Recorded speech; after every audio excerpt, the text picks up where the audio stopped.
Chapter 1077. Such a thing should never happen. The sword spirit comforted him. Now that you have successfully cleared your suspicion of the Tribulation Sword Master, and the appearance of the Tribulation Sword Master is imminent, why would they waste so much effort on a sudden rise of power? Even if they could really do it, have you thought of the price they would have to pay? At least 700 supreme martial artists would die if they sent out 1,000. The sword spirit said, in this way, it would be equivalent to wiping out all the elites of the heavenly layer. Who could afford such a loss? If the Tribulation Sword Master were to attack at this time, would the big clans be at his mercy? Chu Yang frowned and said, but I have a feeling that this is highly likely to happen. The sword spirit snorted. The sense of crisis in Chu Yang's heart grew stronger and stronger. He had first mentioned this to Zi Sheqing, but Zi Sheqing only smiled disdainfully. Before he could say anything to Bu Luqing pointed at the door and said, get out. When he mentioned it to the Moon Breeze couple, they smiled reservedly, listened to him politely, and then sent him out politely. Now that he mentioned it to the sword spirit was still quoting the facts and reasoning, telling him that such a thing would never happen.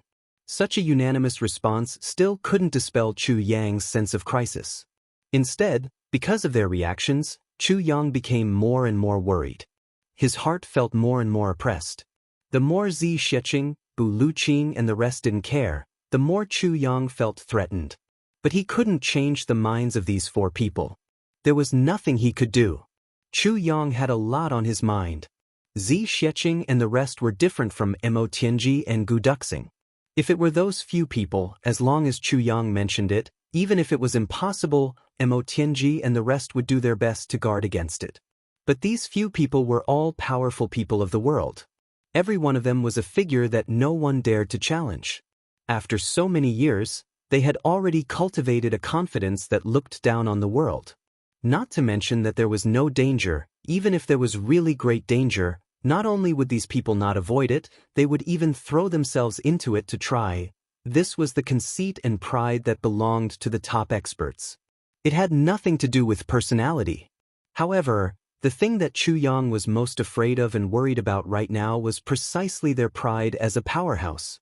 Seeing that even the sword spirit didn't agree with his point of view, Chu Yang had no choice but to end the conversation. He let out a long sigh, and then called Mo Qingwu, Chu Lu, Wu Qianqian, Dong Wushang, Rui Badong and the others. There is one thing that I want to warn you about. During this period of time, don't go out if you can. Even if you want to go out, Qingwu, you must not be more than 30 meters away from your master. Qianqian, you too. You must never leave Big Sister Zi's side. Wu Shang, the three of you don't have to worry about this for the time being. But you have to be careful and try not to go out. Chu Yang instructed with a heavy face. This was the best solution he could come up with. There was no other way. Moreover, this was the only way to kill Zi Sheqing, Bu Luqing and Feng and Yu at the same time, after careful consideration by Chu Yang. Zi Sheqing and Bu Luqing would never retreat before rescuing Chu Lu, Mo Qingwu and the others. They would make use of the special terrain, lay in ambush beforehand, use sneak attacks and various other methods to weaken their battle power. Finally, gather all the supreme martial artists of the heavens and besiege them. But as long as they didn't give them such a chance, even if they wanted to do so, they might not be able to do so. Chu Yang frowned and repeated this arrangement again with a heavy voice and a heavy face. The juniors all obeyed Chu Yang's instructions and agreed to it one after another. After the arrangements were made, Chu Yang was still a little worried. Diwu Qingrou's words were still echoing in his mind. The enemy's strength is far stronger than what you see. It was late at night and Chu Yang couldn't sleep. He put on his clothes and went to the flower rack, deep in thought. How strong exactly was the enemy's strength? A white shadow flashed and Zi Sheqing appeared. Are you still racking your brains over your wild thoughts? Zi Sheqing teased with a teasing smile. I'm definitely not wild imagination. Chu Yang said angrily, I'm worried for you. Do you know? Why do you always feel that there's no danger? Even if you're skilled and brave, this matter is really not a small matter. Zi Sheqing smiled faintly and sat down in front of him. Her beautiful eyes narrowed slightly as she said, "Back then, when I was in another continent, the overlord of that continent had a favorite son. He took a fancy to me and used all kinds of tricks. In a fit of anger, I killed him. After that, the entire continent mobilized thousands of experts to besiege me. Everywhere I went, there was a massacre. Guess what happened in the end?" Zi Xiecheng winked at Chu Yang. "What happened?" Chu Yang asked weakly. "Thousands of experts, none of them survived. The world's hegemony turned into dust." Zi Xiecheng said lightly, "There were at least 5 experts who were above the Dharma Supreme now." Chu Yang said weakly, "But can the 2 worlds be compared? You were alone then, but now you have worries in your heart. The heavens are mysterious and unpredictable, the law enforcement officers are unfathomable, and the big clans have a strong foundation. What makes you think that these people can't kill you? If they can kill me, it's their ability. If I'm killed, I can die without regrets." Zi Xiecheng said lightly. Suddenly, she turned her head and asked with a smile, "Are you so concerned about whether I'll be killed or not?" Chu Yang was not in the mood to discuss this at all. He said casually, "If you leave, I hope you leave safely. If you stay, I hope you stay safely. Whatever you want to do, I hope it's out of your own will. Even if you die, I hope it's a natural death. I don't want you to die. It's that simple." Chu Yang said lightly, "There's no reason and no reason." Zi Xiecheng looked at him deeply and a gentle smile appeared at the corner of her mouth. She lowered her eyebrows and said, "I'll take note." Chu Yang sighed, "But you're clearly trying to comfort me. You don't care about those people at all. You're only worried about what will happen after you leave. But you've never considered what kind of danger you'll face while you're here. You're too arrogant." As Chu Yang spoke, his anger rushed up. He said angrily, "Why can't you listen to me? Woman, why are you so careless when it concerns your own safety?" Zi Xiecheng smiled lightly and stood up. "I'm going to sleep." "Sleep my ass." Chu Yang was furious. "Can you listen to me?" Zi Xiecheng did not answer. She turned and left. "Stop right there." Chu Yang was furious. But Zi Xiecheng's figure had already disappeared. Bang! Chu Yang kicked the stone table in front of him and scolded angrily and powerlessly, "Bastard woman! What an unreasonable woman! Arrogant woman! Detestable woman! Detestable! Detestable!" He scolded angrily and vented his anger. However, Zi Xiecheng did not come out to teach him a lesson. In the room, Zi Xiecheng stood in front of the window, looking up at the gloomy and cold sky. Her eyes were filled with gentleness. Her eyes were clear and there was a smile on her face. She stood there quietly, listening to Chu Yang's angry scolding. Her whole body was filled with gentleness. Chu Yang lay down weakly. He knew that he could not convince these people about this matter. If he wanted to avoid future developments, he could only rely on his own efforts to resolve it, or rather, to save it. "But I don't have such great ability." Minister Chu was very upset. In the next few days, Chu Yang's demand for information increased. Nangong Shifeng and his brothers were also exhausted from running around. He spent his purple crystals and bought a bunch of information. What made Chu Yang depressed was that even this mysterious information purchasing place could not provide any information about the hidden forces of the big clans. As for Mo Qingwu, Chu Le and Wu Qianqian, Chu Yang had also repeatedly reminded them over and over again these few days. Towards the end, even Wu Qianqian was a little surprised that Chu Yang was actually such a busybody. Do you have to harp on and on about the same thing over and over again? After another 5 days, it was still peaceful. However, Chu Yang's mouth actually had a ring of blisters. The most powerless thing in the world is knowing that something bad is going to happen, but being unable to stop it. Chu Yang looked up at the sky and sighed. Of course, during this period, Chu Yang did not forget to find out about Meng Qiaoren. Chu Yang had long known that Meng Qiaoren had also come to Tianji City. During this period, he had also been paying attention to the movements of Yi Chuchen and Ling Hanwu. However, he did not find any clues. It was as if Meng Qiaoren was just a drop of water that had entered Tianji City and melted into the sea. As if there was no movement at all, Chu Yang's search was fruitless. He could not help but admire his master's superb concealment skills. In this world, there were not many who could hide from his all-out investigation. Ever since the Dharma Supreme left, there was no movement. Zi Xiecheng kept a close watch but did not notice the Dharma Supreme's return. On this day, Chu Yang wrote a bunch of invitation cards. Dong Wushang personally went to deliver the invitation cards. Yi Xiu from the Yi clan, Ling Hanwu from the Ling clan, Xiao Sansi from the Xiao clan, Meng Se from the Jia clan, Zhuge Changchang from the Zhuge clan, Shi Yunping from the Shi clan, Chen Feitian from the Chen clan. These were the few clans that were still in existence in the great clans. They were also the rising stars of the great clans in Tianji City. Chu Yang's motive was very simple. First, he would chat with these people and interact with them in the long run. Once he discovered any abnormalities, he would first take control of all these people and play a hostage against a hostage. An eye for an eye. Although he knew that these people were far from enough, it was the most powerful counterattack that Chu Yang could come up with at the moment. When Dong Wushang returned, the news that he brought back made Chu Yang so angry that he smashed the stone table with his palm. No one was free. Every one of them was very polite, but every one of them was frighteningly busy. They said in unison, "After the medicine banquet, we will invite Brother Chu to have a good gathering." In short, they were not coming. Chapter 1078. The Diwu Clan. Diwu Qingru sat on a chair, facing a situation map in front of him, not saying a word.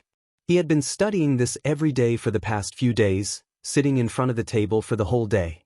The heavenly secrets have been completely messed up. It's impossible to predict. Diwu Qingru sighed. He stared at the situation map in front of him, his brows deeply furrowed. After a long time, he still sighed helplessly. It's unsolvable. He smiled bitterly. Chu Yang must be having a splitting headache now. But the situation in front of us is truly unsolvable. Other than a violent breakthrough, there is no other way. This situation may seem simple, but it makes full use of the arrogance, conceit and fame of top experts. The strength of Chu Yang's side is strong or weak. Thinking of this, Diwu Qingru's eyes lit up. He muttered to himself, "Actually, it's not unsolvable. Because there is still a huge variable that hasn't appeared here on this heavenly continent. That is Ning Tianya." Vigos. Once it starts and Ning Tianya rushes over, this situation can be resolved. But will they consider Ning Tianya as a variable? Or will Ning Tianya be able to make it in time? With such a great gathering, logically speaking, Ning Tianya will definitely rush over. The heavenly secrets are in chaos. Diwu Qingru sighed deeply, frowning as he sat back in his chair, frowning and deep in thought. If Chu Yang is defeated here, the great plan of the Diwu clan will go up in smoke. But at present, Chu Yang's side doesn't have any hope of victory. Unless that mysterious woman's cultivation has really reached a level that can destroy half of the continent. In a faraway place. This was a mysterious place, shrouded in clouds and fog all year round.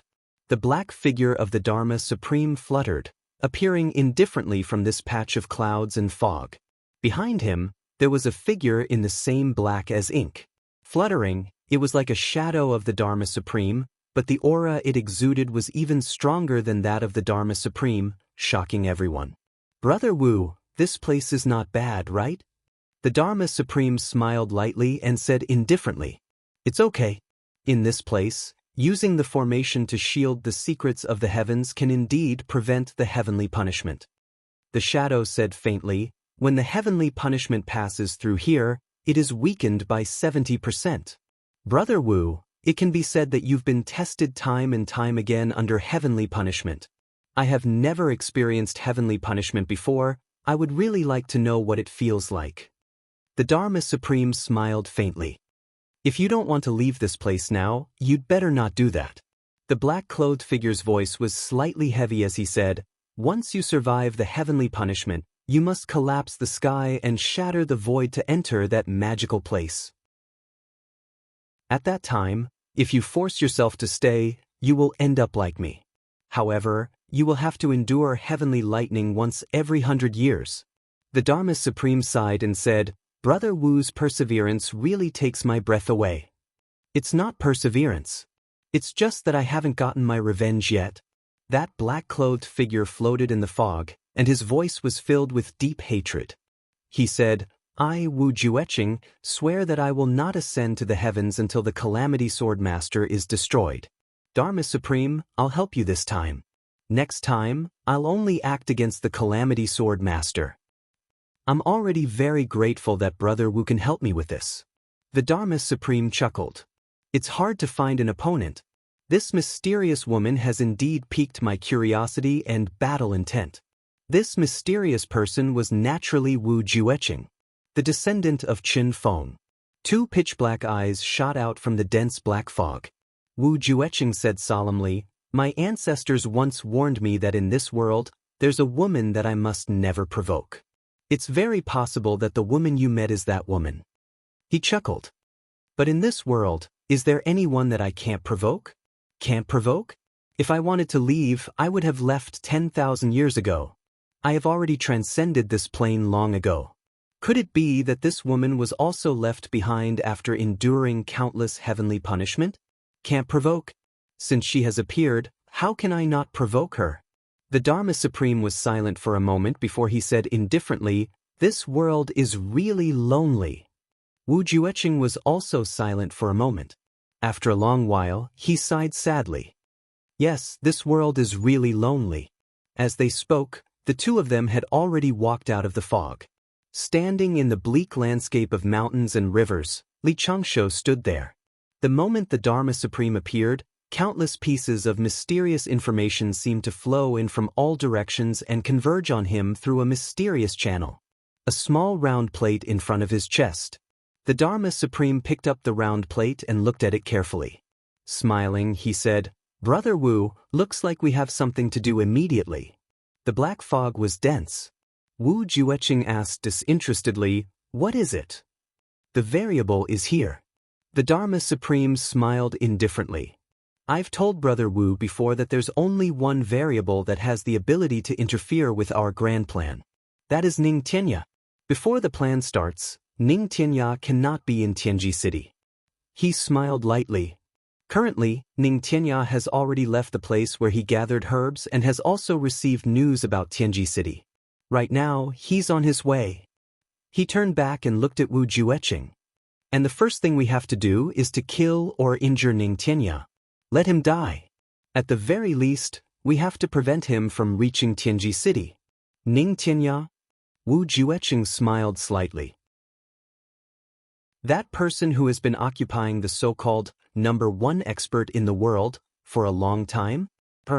That's fine too. Let me use this person as a warm-up first. The Dharma Supreme smiled indifferently. From here on out, we should be able to block Ning Tianya for about 2,000 miles towards the north.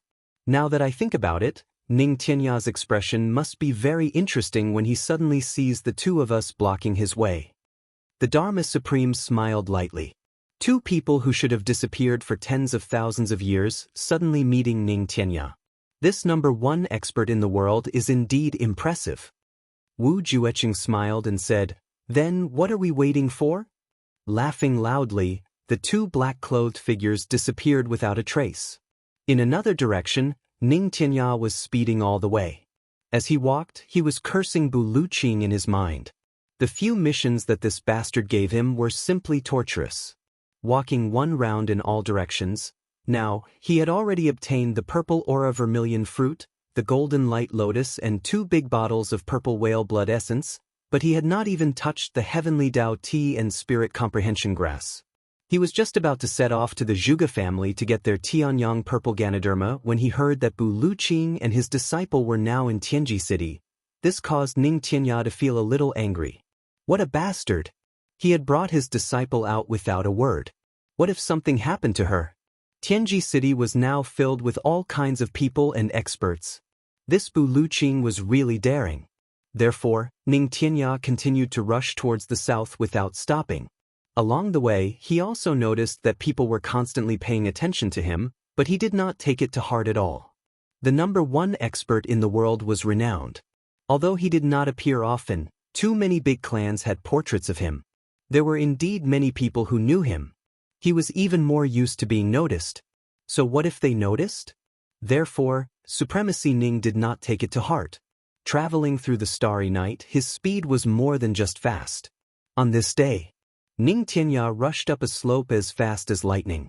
Instantly, he felt that something was not right. It was as if there were two powerful auras waiting for him in front. He could not help but be startled. Where did these two unparalleled experts come from in such a desolate place? Is that Ning Tianya in front? An indifferent voice came from the opposite mountain in front. I sincerely invite Brother Ning for a gathering, how about it? Ning Tianya laughed and said, so it is the Dharma Supreme. With a leap, he crossed a distance of several thousand feet with a swoosh. The next moment, he had already arrived at the opposite mountain. He laughed and said, since the Dharma Supreme is waiting for me here, there must be something important. On the opposite side, a figure in black with his long hair hanging down loosely was standing quietly with his hands behind his back. Dressed in black, he was like a demon god in the dark night. Brother Ning is indeed bold. The Dharma Supreme smiled. I am here to spar with Brother Ning. Ning Tianya shook his head and laughed. Spar, but there is no need for an ambush. Dharma Supreme, that helper of yours, come out together. It is not an ambush. Ning Tianya, the one who wants to spar with you this time is me. Without a sound, a figure in black appeared several hundred feet behind Ning Tianya. Wu Jueqing had appeared. For you. Ning Tianya's pupils shrank. At this moment, he felt that the aura of this person opposite him was actually higher than his. How could such a person appear in the double heavens continent? You should have heard of my name. Wu Jueqing's eyes were half closed. He said coldly, I am Wu Jueqing. Poison Doctor Wu Jueqing? Ning Tianya was extremely shocked. Tribulation, who had disappeared for tens of thousands of years, actually appeared in front of him now. Good knowledge. It has been tens of thousands of years, but the name Wu Jueqing has not disappeared from the world after all. Wu Jueqing's voice carried an inexplicable threat and inexplicable hatred. Back then, the name Poison Doctor Wu Jueqing had made a name for himself when he was Tribulation. Now, where was his old brother from back then? Wu Jueqing suddenly felt very bleak. Following these words, the black fog around Wu Jueqing's body slowly dissipated, revealing his original appearance. He was dressed in a long black robe, calm and composed, with a handsome face and a slender figure. He had the appearance of a handsome man. Ning Tianya heaved a long sigh. So it is Lord Wu. Lord Wu has disappeared for tens of thousands of years, but suddenly appeared today to look for me. May I know what advice Lord Wu has for me? Chapter 1079. Kill me. Ning Tianya chuckled. Lord Yuanliang Wu hasn't come out for tens of thousands of years, and the moment she came out, it was to kill me. Suddenly he thought of something. Frowning, he turned around and said, Lord Dharma Supreme must be planning to deal with my old brother? The Dharma Supreme said apologetically, Brother Ning, please forgive me. Your brother Bu Luqing is really a hindrance. Brother Ning's existence is also a variable that can affect the heavens. Therefore, for the sake of the great cause of the great heaven, Brother Ning and Brother Bu should go to the underworld to compete for the first place. Ning Tianya smiled indifferently. As long as Lord Dharma Supreme and Lord Wu have the capability, then it's no big deal for the two of us to go underground and compete for the #1 position in the world. Wu Jueqing said dispassionately, Brother Ning is indeed worthy of the title of #1 expert in the world. Are you so sure that I won't be able to kill you? Ning Tianya replied indifferently, if Lord Wu and Lord Dharma Supreme don't even care about face, then even if I don't want my life, it's nothing. Wu Jueqing smiled lightly. The next moment, Wu Jueqing took a step forward. The wind and clouds in the sky moved. The entire land seemed to be shrinking and disappearing at a speed visible to the naked eye. There was only one point in front of him that was slowly enlarging. Wu Jueqing's fist. Ning Tianya smiled in a carefree manner and raised his hand to receive it. A saber suddenly appeared in his hand. It was a simple and unadorned saber that looked like a piece of wood. There wasn't even a flash of saber light on the blade. It just slashed out in a low-key manner. Ning Tianya had fought against enemies for over 10,000 years, but no one had ever seen his weapon. No one knew that Ning Tianya's weapon was actually a saber. Saber supremacy. With Bu Luqing, it was a saber and a sword. Today, Ning Tianya had finally revealed his trump card. Moreover, he had revealed his saber at the very beginning of the battle. It was evident that Ning Tianya did not dare to be careless in this battle. Brother Ning is indeed the saber supremacy. The Dharma Supreme's eyes flashed. Wu Jueqing's expression was like a 10,000-year-old sculpture, unmoving and unmoving. It was a direct punch, and it didn't change direction at all. The mountains, rivers, and earth seemed to be condensed in this one punch, and it struck out viciously. Bang! Ning Tianya's blade and Wu Jueqing's fist collided fiercely. The two of them froze at the same time. Then, an inexplicable tremor suddenly spread out like water ripples. At the same time, two black holes of absolute vacuum appeared in the sky. With a cracking sound, the mountain beneath their feet suddenly split open from the middle. The crack was like a long snake that suddenly appeared, becoming wider and wider. It was unknown how deep it went. The two combatants actually maintained their original postures and didn't move at all. They were separated by thousands of feet by this deep and long canyon that suddenly split open. The entire mountain was separated neatly from the middle. They became two straight cliffs. The next moment, Ning Tianya let out a long howl and said coolly, 10,000-year tribulation. That's all you've got. Wu Jueqing said dispassionately, the number one in the world is nothing more than this. The two of them raised their heads at the same time. 4 pairs of eyes stared at each other across the deep gorge. It was these 4 pairs of eyes that made the two of them feel that every change in their bodies, every change in their muscles, and every change in their auras could not be hidden from each other's eyes and senses. The battle of life and death only truly began when the two of them looked at each other. The saber and fist from before were just appetizers. Wu Jueqing let out a long howl. His black figure suddenly rose up into the sky thousands of feet high. With a wave of his hands, a formless dark cloud spread out between heaven and earth.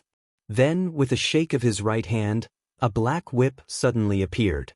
With a casual swing of his hand, the shadow of the whip was like the wind and the clouds surging, transforming into raging waves. The clouds in the sky were scattered by the whip. Wu Jueqing's left sleeve fluttered and turned into a patch of dark clouds. The whip in his right hand turned into a cloud mountain.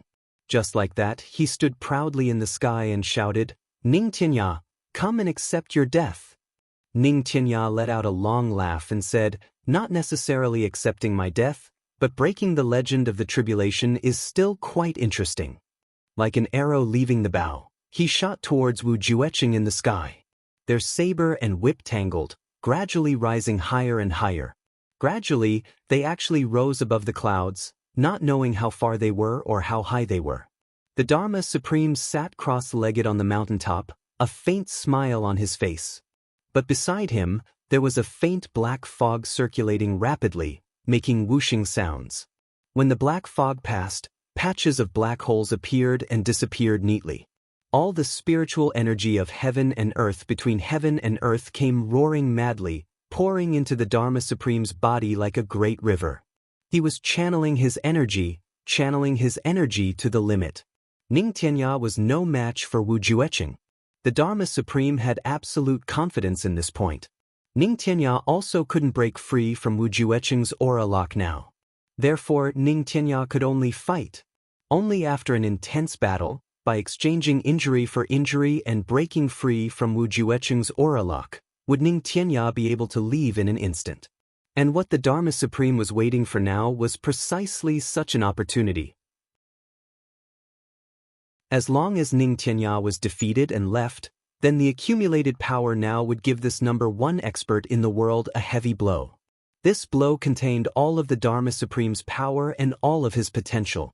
As long as this blow landed, even with Wu Jueqing's cultivation, he wouldn't be able to escape unscathed. Therefore Ning Tianya would die. At the very least, even if it didn't take his life, it was absolutely impossible for Ning Tianya to recover within a few hundred years. Both Ning Tianya and Wu Jueqing knew this. That was why Ning Tianya had said, "If you guys don't even care about your faces, then my life is also nothing." At that time, Ning Tianya already knew that the odds were against him. However, the pride of standing at the pinnacle of the world for a long time still made Ning Tianya resolutely choose to have a vigorous battle. Because with these two people joining forces and locking down on him, he might not even have the confidence to escape. Especially with Wu Jueqing's poison technique, it was a powerful weapon. Right now, the clouds had already become a sea of poisonous fog. The clouds in the sky had all become highly toxic. The spiritual energy in the sky had also become highly toxic. Wu Jueqing and Ning Tianya were engaged in an earth-shattering battle in this poisonous fog. Wu Jueqing's cultivation was much higher than Ning Tianya's. Although they were on par at the moment, Ning Tianya knew that the other party's countless trump cards had yet to be revealed. However, the moment the other party revealed his trump cards, it would be the moment he cut off the lock on him and retreated at the risk of injury. The two people's figures transformed into thousands and thousands of afterimages in the sky, and the afterimages were actually also fighting with each other. With a gloomy and long howl, Wu Jueqing leaped up expressionlessly. His tall figure rose straight into the sky and pounced, like a cloud in the sky. "Let's end this." Wu Jueqing was obviously unwilling to fight for a long time. Although Ning Tianya was strong, he was still a distance away from a super expert like him who had already transcended the heavens. Right now, he was already very astonished. In the poisonous fog, he could breathe and change his breath on his own, but Ning Tianya couldn't. He actually held his breath and fought with an expert like him for so long. "Wu Jueqing, if you want to end this, show me your true abilities." Ning Tianya chuckled. His figure was like a shadow as he charged straight up. "Morning wind rises in the universe." Wu Jueqing shouted loudly. His arms shook.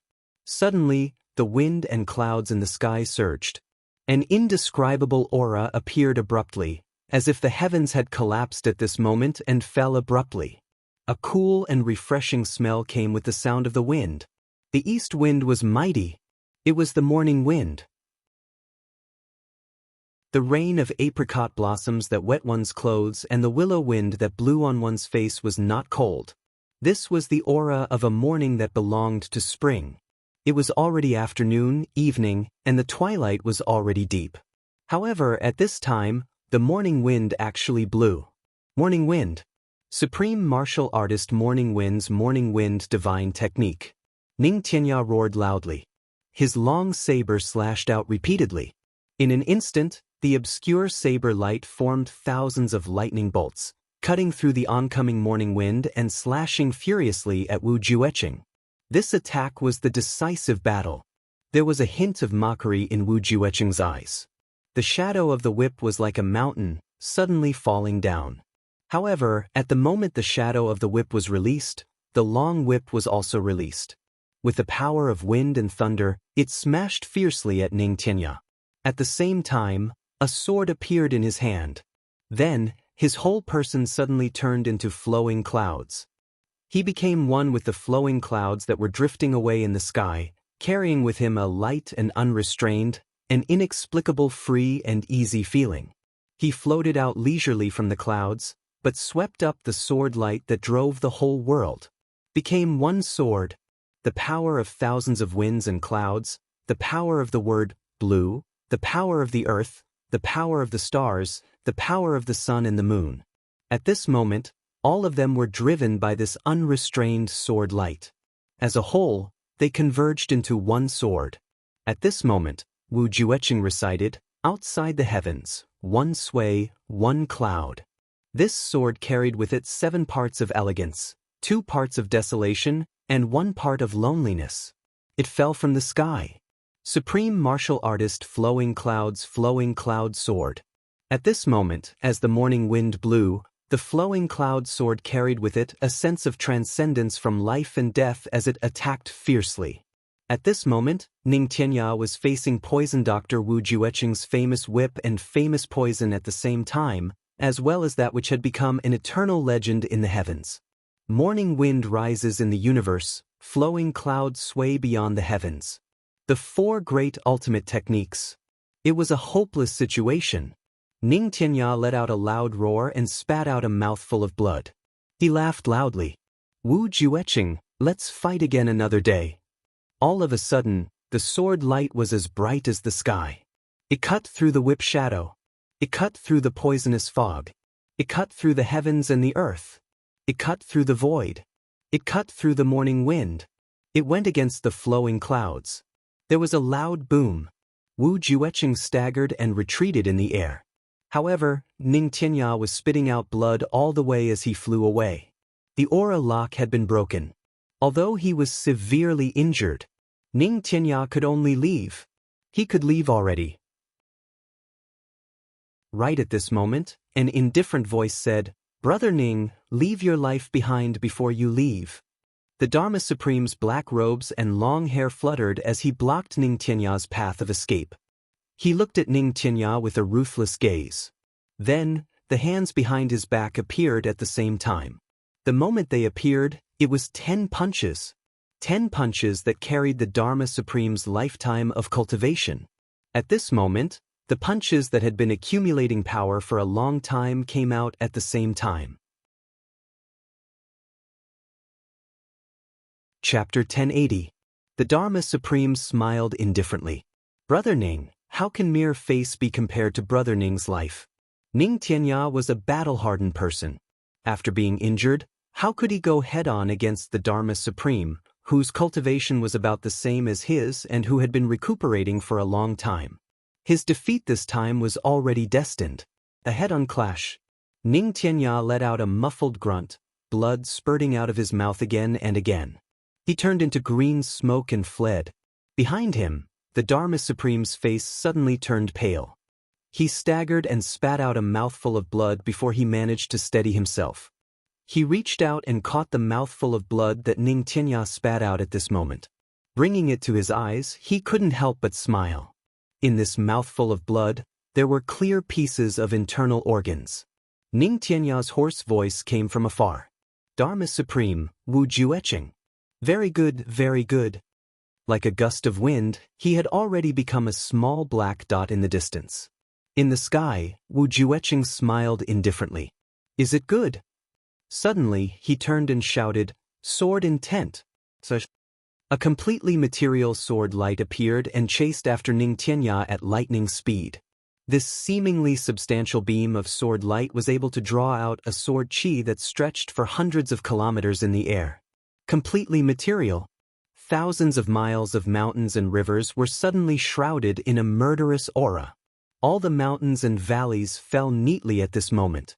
At this moment, when the Dharma Supreme saw this sword light, he couldn't help but be completely stunned.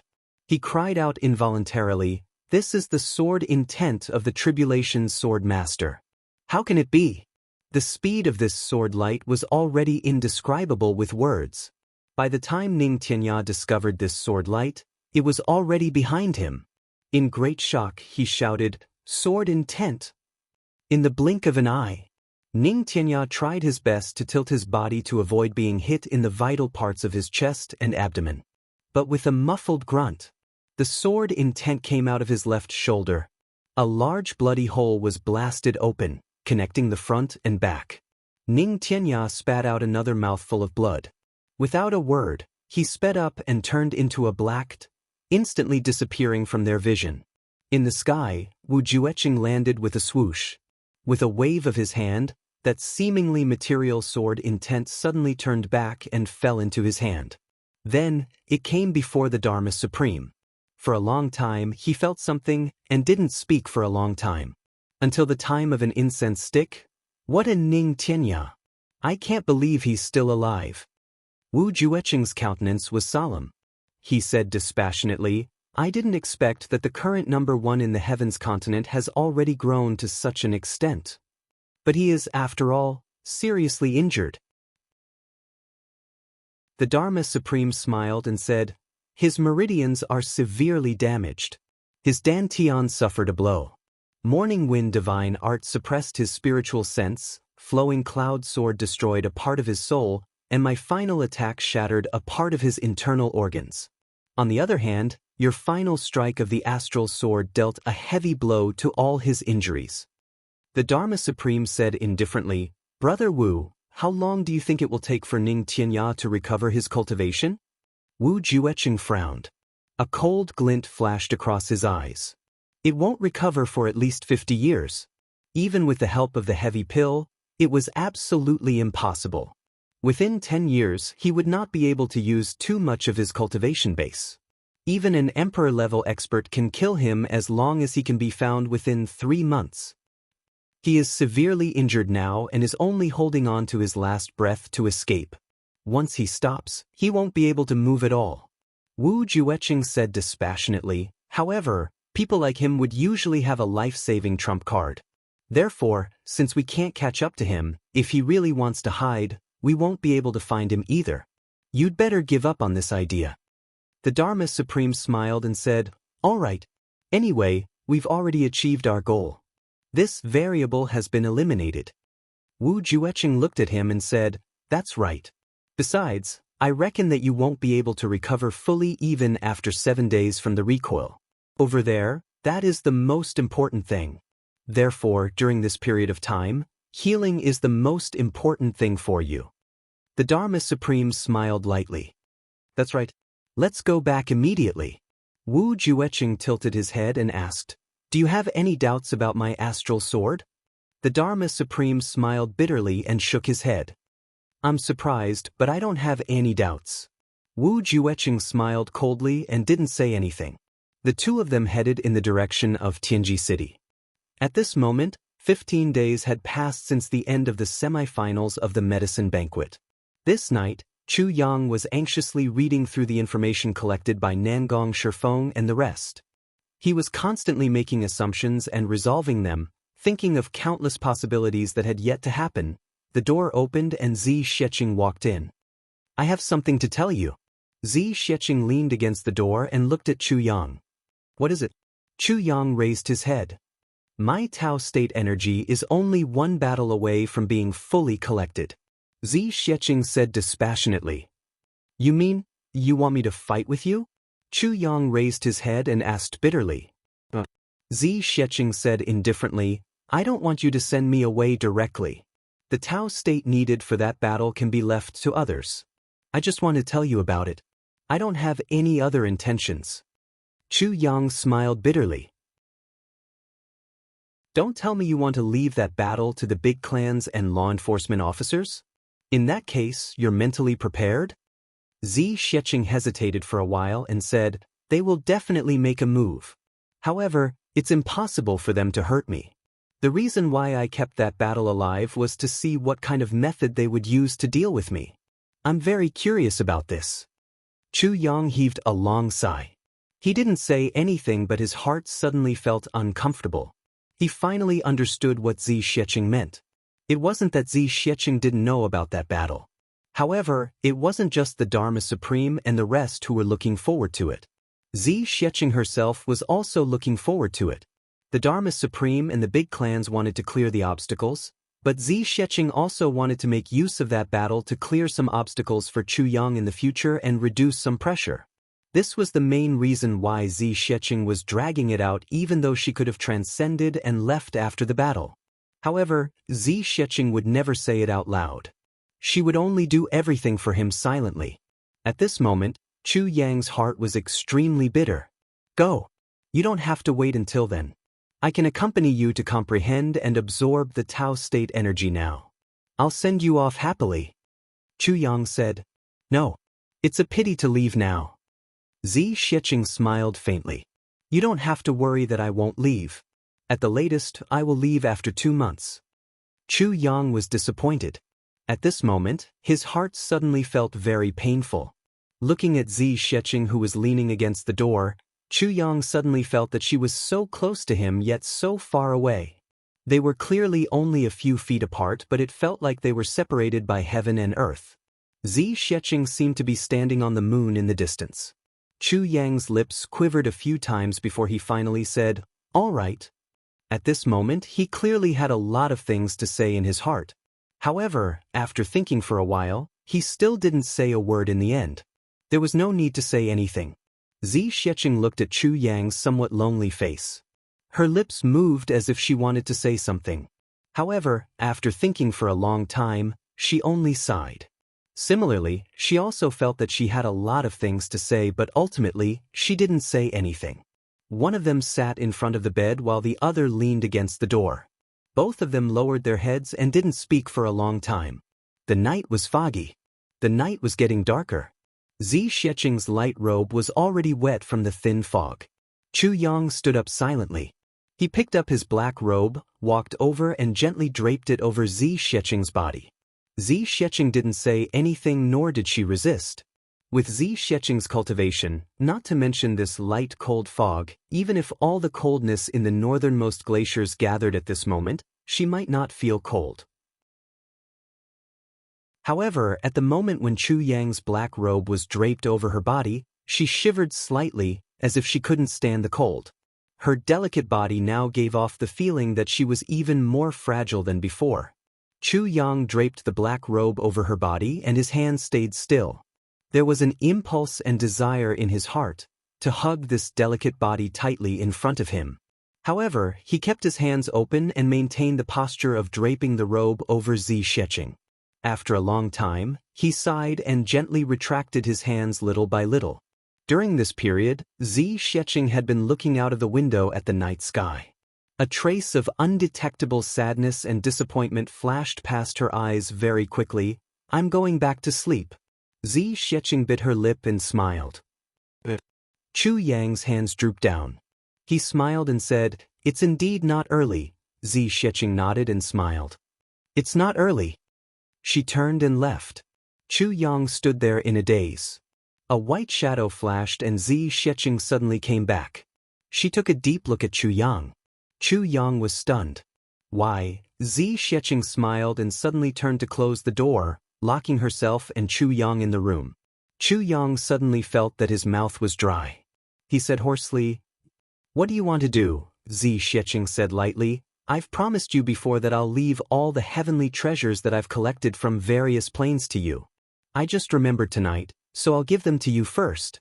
Otherwise, when I get busy in a few days and forget about it, it'll be bad." Chu Yang smiled dryly.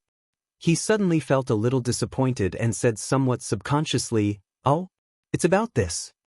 Zi Xiecheng rolled her eyes at him and said, "What did you think it was?" As she said, she waved her hand. Suddenly, a pile of heavenly treasures appeared in front of Chu Yang, almost filling up the room. "Quickly keep them. Why are you standing there like a fool?" Zi Xiecheng said angrily. "Oh." Chu Yang hurriedly kept them in the tribulation space.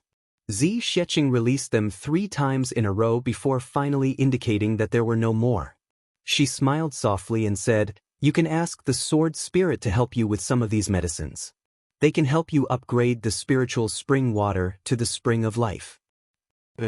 Chu Yang didn't know what he was saying or doing. He only felt that he was sleepwalking. Zi Xiecheng smiled and turned to leave. The door creaked and closed. This time, Zi Xiecheng didn't appear again. The night was cold and windy. Chu Yang stood there in a daze and looked at the door. Finally, he sighed deeply and murmured, "Two worlds, a long starry sky. Once we part, we won't meet again?" Chapter 1081. He heaved a long sigh. In the space of tribulation, the sword spirit was inspecting the elixirs that suddenly came in. He was so happy that he danced. "I'm really rich now. So many heavenly treasures. I've never seen many of them before. But their effects are as powerful as before. I'm rich." The sword spirit was extremely excited. "Rich?" Chu Yang's consciousness sank into the space of tribulation. With a straight face, he said coldly, "You only know how to be rich." The sword spirit laughed and didn't mind. He said, "The quality of this batch of elixirs is very high. In total, there were 3,700 stalks. And the most valuable part should be from the heavens." He blinked mysteriously. That mysterious plane. Chu Yang said lightly. Oh? So many? Sensing that Chu Yang wasn't in a good mood, the sword spirit was a little puzzled. Why did he still have such a straight face when he had such a big harvest just now? What was going on? How are the best quality of these elixirs compared to the great miracle herbs? Chu Yang asked. They can't be compared. The sword spirit said, although the great miracle herbs may not be able to surpass these heavenly treasures in terms of efficacy, they contain the power of the heavenly way of the heavens. That's why they are the main component of heavy elixirs. These elixirs, especially those from the heavenly way, have medicinal efficacy that surpasses the great miracle herbs. But they don't have the power of the heavenly way in them, so they can't be compared. Oh. Chu Yang was silent for a while. Then he said, if it's heavy elixirs, will they be effective on people like Big Sister Z? The sword spirit became serious this time. He said, Z Xiecheng's cultivation is too high. If she's injured, it won't be an ordinary injury. Ordinary heavy elixirs won't be of much help to her. Ordinary heavy elixirs won't work? Chu Yang sensitively found the key point. He said, that is to say, there are special heavy elixirs that can be effective? The sword spirit deeply regretted his slip of the tongue again.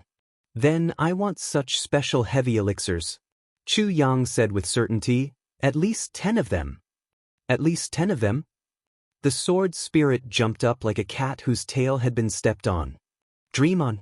Now that all the great miracle herbs have been refined, only 15 of those super heavy elixirs can be refined. Don't you know that among the new medicines, there are less than 100 of the most valuable ones?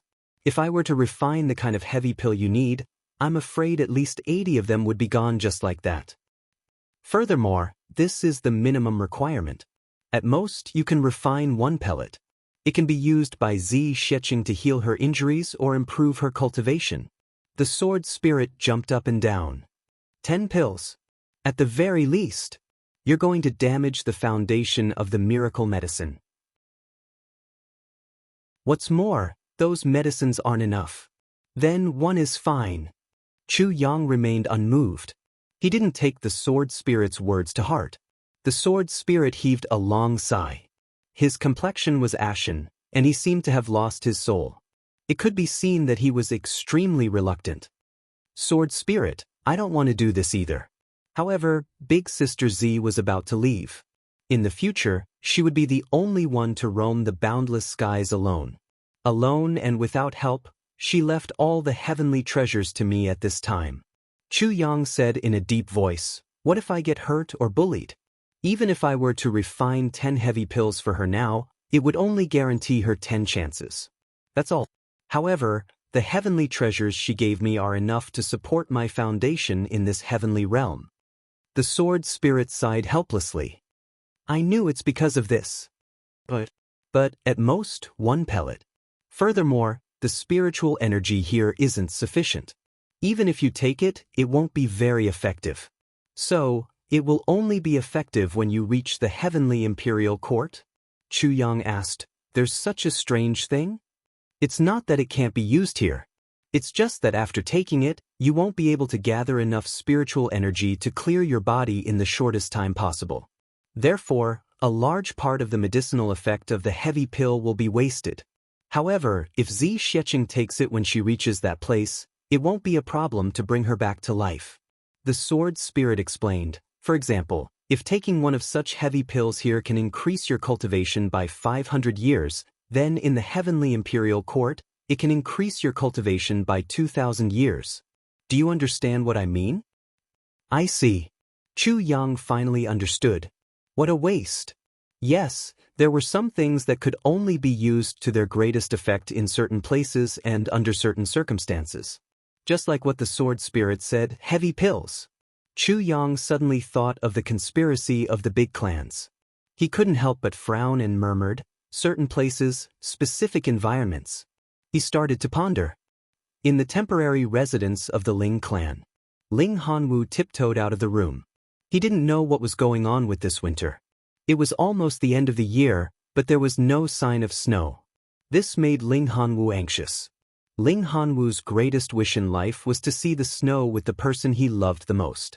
The white fairies that flew all over the sky poured out all of their feelings, all of their thoughts, all of their unwillingness, and deep love onto the white snow.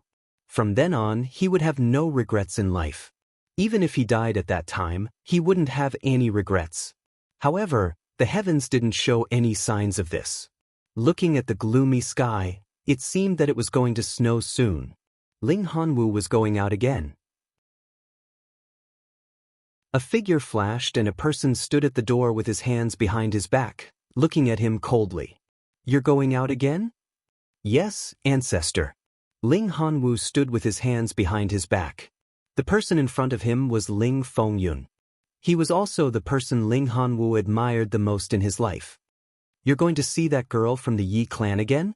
Ling Fengyun asked lightly. "I heard that ever since Yi Chuchen came here, you've been going to see her almost every day." Ling Hanwu's heart trembled. He felt that the ancestor wasn't in a good mood today and couldn't help but be careful. "She has no interest in you. Don't pester her," Ling Fengyun said lightly.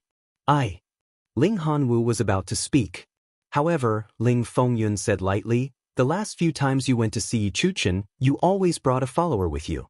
Now, that follower of yours is missing. However, that follower of yours looks unfamiliar to me.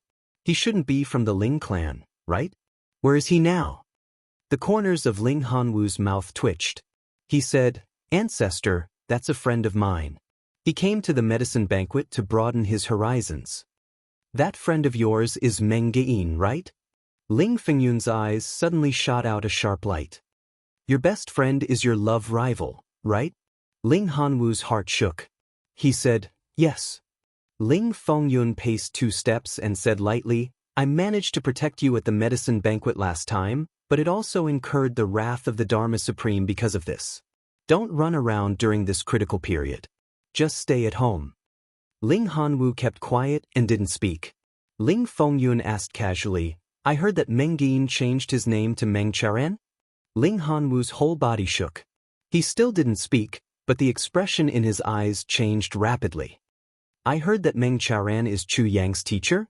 Ling Fengyun said lightly, "And Chu Yang is the descendant of Chu Xiaoxin. And that Chu Xiaoxin once killed 17 people from the Ling clan and snatched away the most precious heavenly wood?" Ling Hanwu couldn't understand what Ling Fengyun meant, but he felt his heart tremble a little. "And Chu Yang is like the sun now?" Ling Fengyun smiled lightly. "So, don't go to Yi Chuchen's place. So as not to cause unnecessary trouble and cause misunderstandings." Ling Hanwu raised his head abruptly, even his voice changed a little. "Elder Master, could it be that the clan wants to deal with Meng Chaoran?" "You don't need to know about this," Ling Fengyun said lightly. He looked at him sternly and lectured, "You are a man who values relationships and have no regrets. You have the strength of character of a man. So, even though I know that you indulge your love rival, it's for the sake of the woman you love, so I will try my best to keep it a secret and fulfill your feelings. But now is a critical period. The Yi clan has already sensed something. It's not suitable for you to interfere." Ling Fengyun let out a long sigh. "Hanwu, you are a junior that I like very much. I also know that matters of the heart cannot be forced. A person only has one true love that is engraved in his bones and engraved in his heart. You've already had it, so don't keep thinking about it." Ling Hanwu was stunned. Suddenly, his mind was in a mess.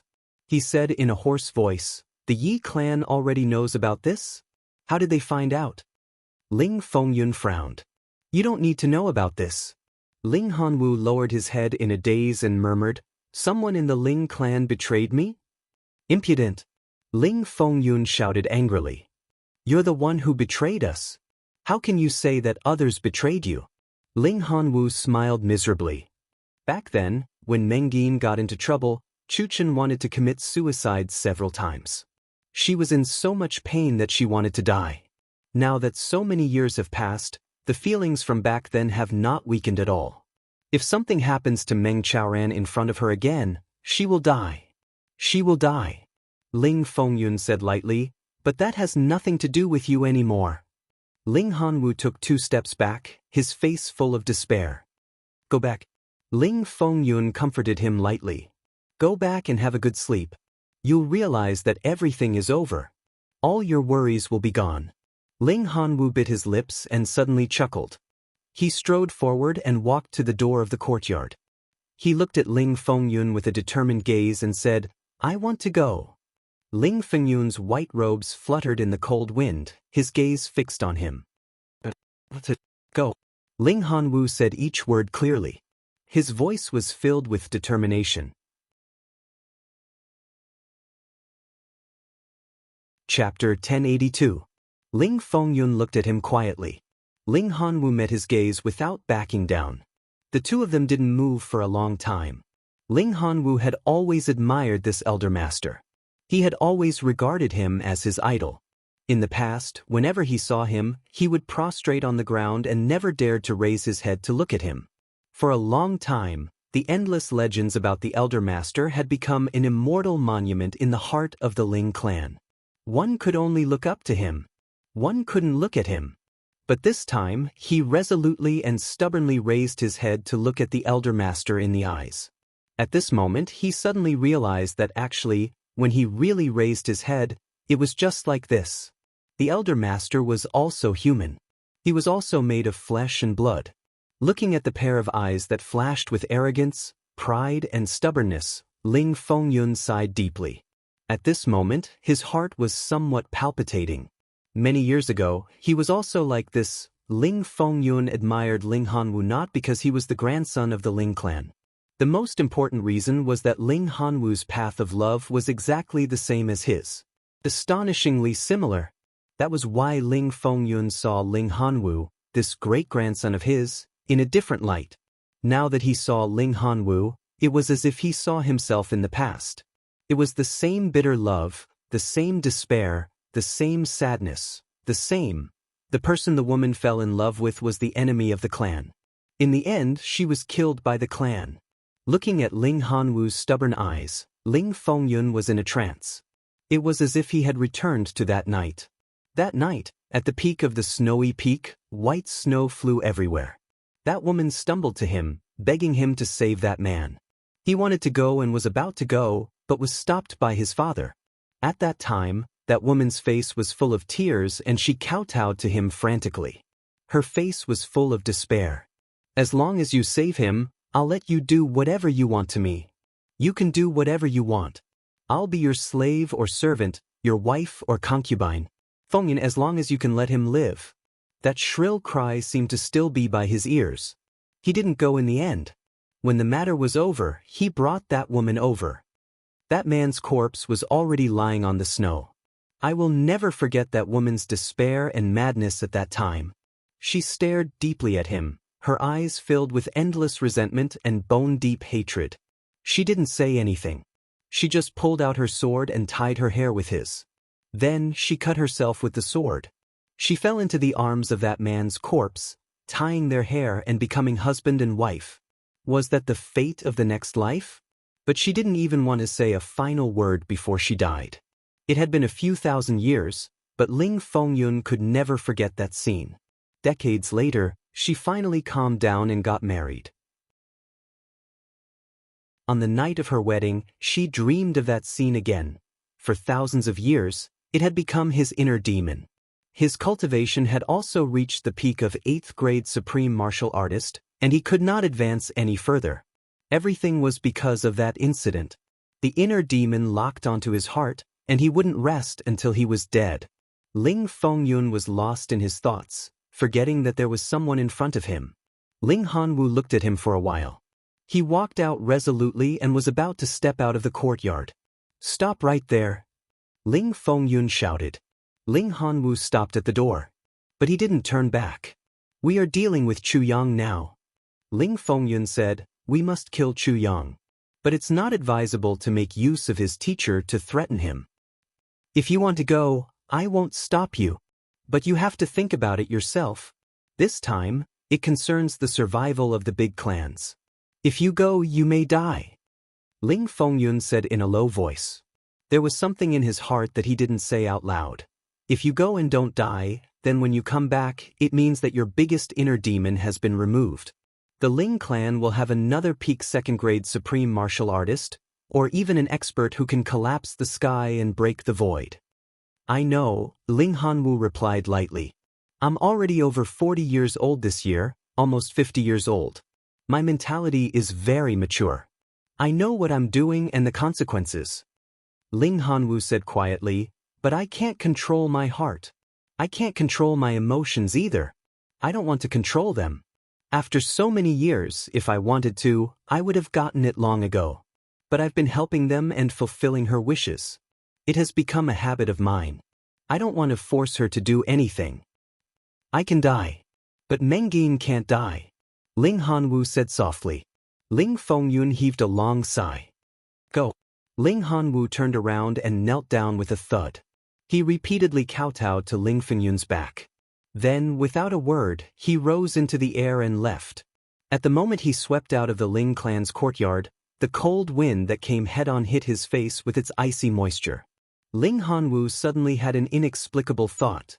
If decades later, when Yi Chuchen was happily married and had a house full of children and grandchildren, would she think of him? As he thought about it, the corners of his mouth curled up into a sad smile. Coldness fell from the sky. Joy flashed across Ling Hanwu's face. It's snowing. Is it finally snowing? Could it be that my wish? Ling Fengyun listened as he knelt down, kowtowed, got up and got up. He didn't move. After a long time, he said softly, You must come back alive. Snowflakes drifted down. The first snow of this winter finally fell in Tianji City. It slowly became more and more frightening. In these few days, Chu Yang had been paying close attention to the movements in the city. At the same time, he supervised Mo Qingwu, Dong Wushang and the rest in their cultivation, and supervised the sword spirit in refining medicine. He was making preparations in all aspects in an orderly manner.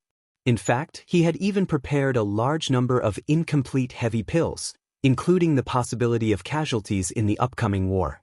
During this period of time, Nangong Shifeng's life was extremely fulfilling. Every day, he would tirelessly collect all kinds of information and send it to Chu Yang. And every time he sent it to him, Chu Yang would also start to treat Nangong Shifeng. So every time he left, Nangong Shifeng would feel that his old illness had eased a lot. In his excitement, he worked even harder to collect information. What he couldn't understand the most was that Chu Yang now even wanted information about any movement in Tianji City. This increased Nangong Shifeng's workload. It forced him to spend a lot of crystals. Firstly, it was to buy, and secondly, it was to hire some local gangsters. In these few days, Nangong Shifeng had almost become the boss of the local gangsters. Every day, every moment, there would be many people coming to deliver information. Then, Nangong Shifeng would collect these worthless information and take out a lot of crystals. After the day's summary, he would send it to Chu Yang as usual. After Nangong Shifeng left, Chu Yang started to read bit by bit. It wasn't that he didn't have hope for these pieces of information, but they played a very small role. He could only guess any clues from them.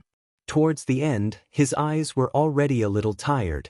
Looking at the sky, it was already evening and dusk had descended. He stretched and was about to take a rest when suddenly, a piece of information jumped into his eyes. Chu Yang's mind quivered and he froze in his stretching posture. He felt a chill down his spine. His spirit was immediately lifted. The information was as follows. Many people from the Yi clan seemed to have gone south, towards the direction of the South City Gate.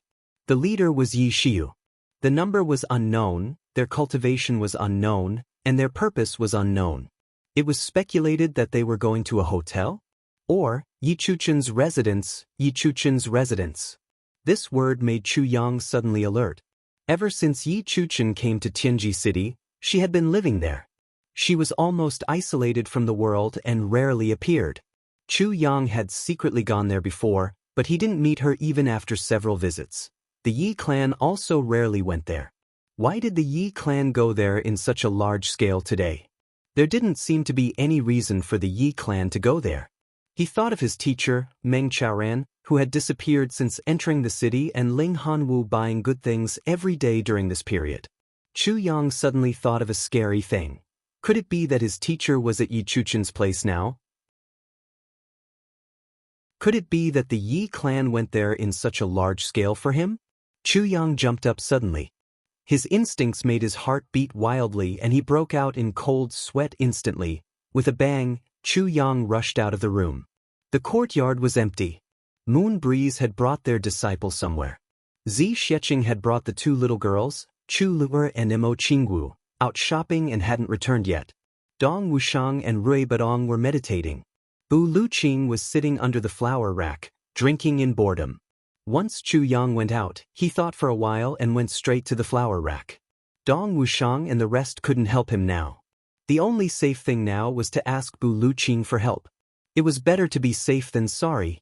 It didn't matter if he made a wasted trip, but if something happened to Meng Chaoran, Chu Yang would never forgive himself. Elder Bu, help me out, accompany me to do something, Chu Yang said anxiously. What is it? Bu Luqing rolled his eyes and said, can't you see that I'm busy? Chu Yang's face was sweating. It's an urgent matter. Bu Luqing was unmoved. Are you going or not? Chu Yang was anxious. He threatened, if you don't accompany me and delay my important matter, when little Wu comes back, I will immediately instigate her to break off her master-disciple relationship with you. I'm not joking with you. How dare you? Bu Luqing was furious. Don't you know what kind of person I am? If I say it, I can do it. Chu Yang lowered his voice and leaned close to Bu Luqing's ear. With a dangerous tone, he said word by word, you know, I'm the Tribulation Sword Master. Fuck you. Bu Luqing stood up. Don't mention these words to me. I'm allergic to these words. I cramp when I hear them. Damn you.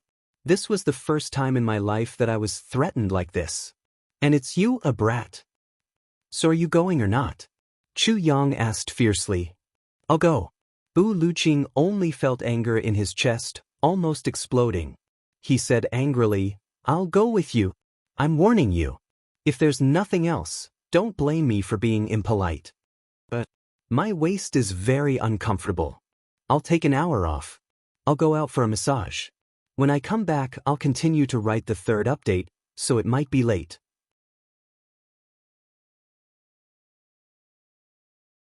Chapter 1083. Yi Chuchen liked peace and quiet and was not willing to participate in anything. Ever since she came to Tianji City, she had occupied a small courtyard all by herself.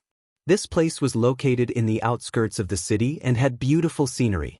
There was a sense of seclusion and tranquility. Yi Chuchen liked places like this. In the Yi clan, ever since the incident back then, the clan members seemed to have a subtle sense of guilt towards Yi Chuchen. No matter what request Yi Chuchen made, they would not reject it. But Yi Chuchen rarely made requests. Her only request was that the place she lived in must be elegant and quiet, and she did not like to be disturbed by others.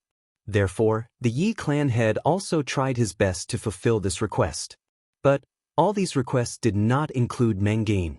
In the past, they did not know and did not pay attention to a small fry like Chu Yang. But now, Chu Yang's power was growing day by day, to the extent that even the big clans could not ignore him. The Yi clan had no choice but to consider him. And at this time, they found out from the Dharma Supreme that Meng Gain was Meng Chaoran, and Meng Chaoran was actually Chu Yang's master. This fact caused the Yi family members to be greatly shocked.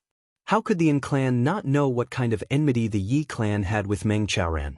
The enmity of killing one's family and exterminating one's clan. It could be said that as long as Meng Chaoran existed, the Yi clan would not be able to eat or sleep well. And now, Meng Chaoran's disciple actually possessed such tyrannical strength. Then, when Meng Chaoran reunited with his disciple one day, would he take revenge on the Yi clan?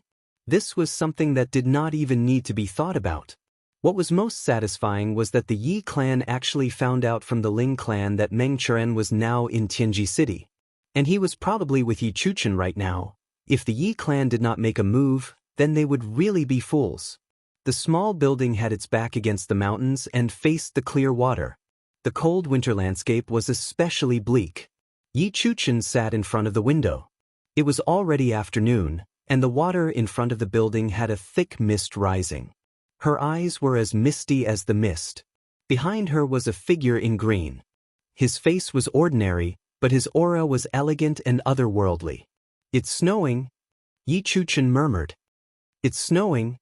The person behind him unconsciously replied with a smile. "It's usually your favorite time when it snows. Why, are you unhappy now?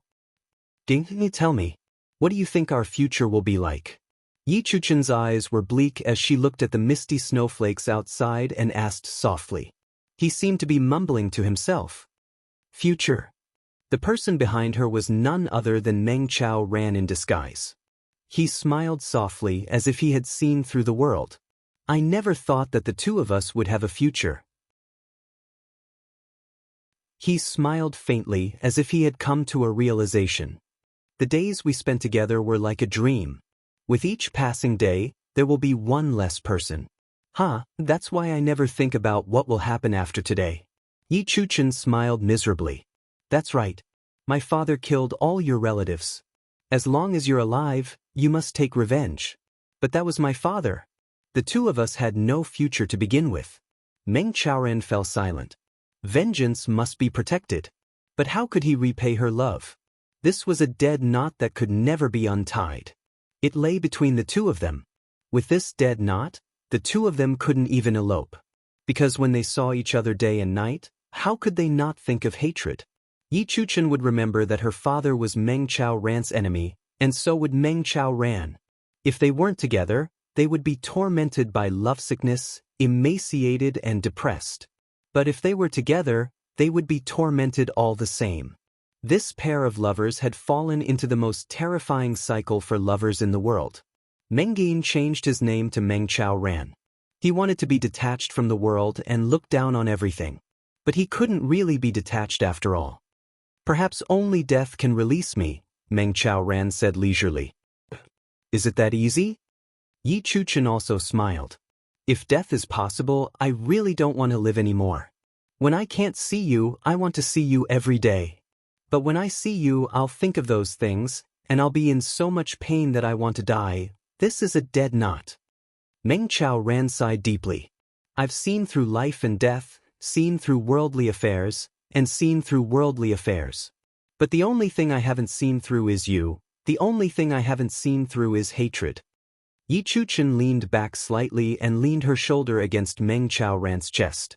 With tears in her eyes, she said, "Let's not think about those things. They'll know that you're here sooner or later. Maybe then we'll be free." Meng Chao Ran chuckled and hugged her. "So I came here just to spend some time with you. I've never thought of leaving." Right at this moment, a strange voice said plainly, "The problem is, even if you want to leave, you can't. You can't even leave." Yi Chubao and Meng Chao Ran were shocked and looked up at the same time. On the opposite side of the small staircase, there were two men in black. They were riding the waves and coming over. Swoosh, swoosh, swoosh. People wearing the Yi clan's uniform flew over from all directions. In an instant, the small building was completely surrounded. Yi Shiyu. After the initial shock, Yi Chuchen actually calmed down in an instant. She shouted, "Come out! How dare you? Who allowed you to do this?" A figure flashed and Yi Shiyu appeared downstairs. This time, he didn't show his sissy side. Instead, he said seriously, "Aunt, I'm sorry. This operation was personally arranged by the Elder Master. I'm just following orders. In fact, everything has nothing to do with me. The operation is not under my command. My only purpose here is to prove that the direct descendant of the Yi clan is involved in this matter and to end this matter. That's all." Yi Chuchen smiled faintly. "So, it's the clan's intention to capture Mengreen?" Yi Shiu said frankly. "This time, the clan's intention is only to capture Mengreen. They definitely won't kill him." Meng Chao Ran's eyes shone sharply. He chuckled. "Are they using me to deal with my disciple?" Yi Shiu said, "Uncle Meng is indeed wise." Meng Chao Ran smiled faintly and said, "As a master, I'm very ashamed. I can't help my disciple at all. If I help the enemy, I won't even have the face to die." Someone at the side said, What nonsense!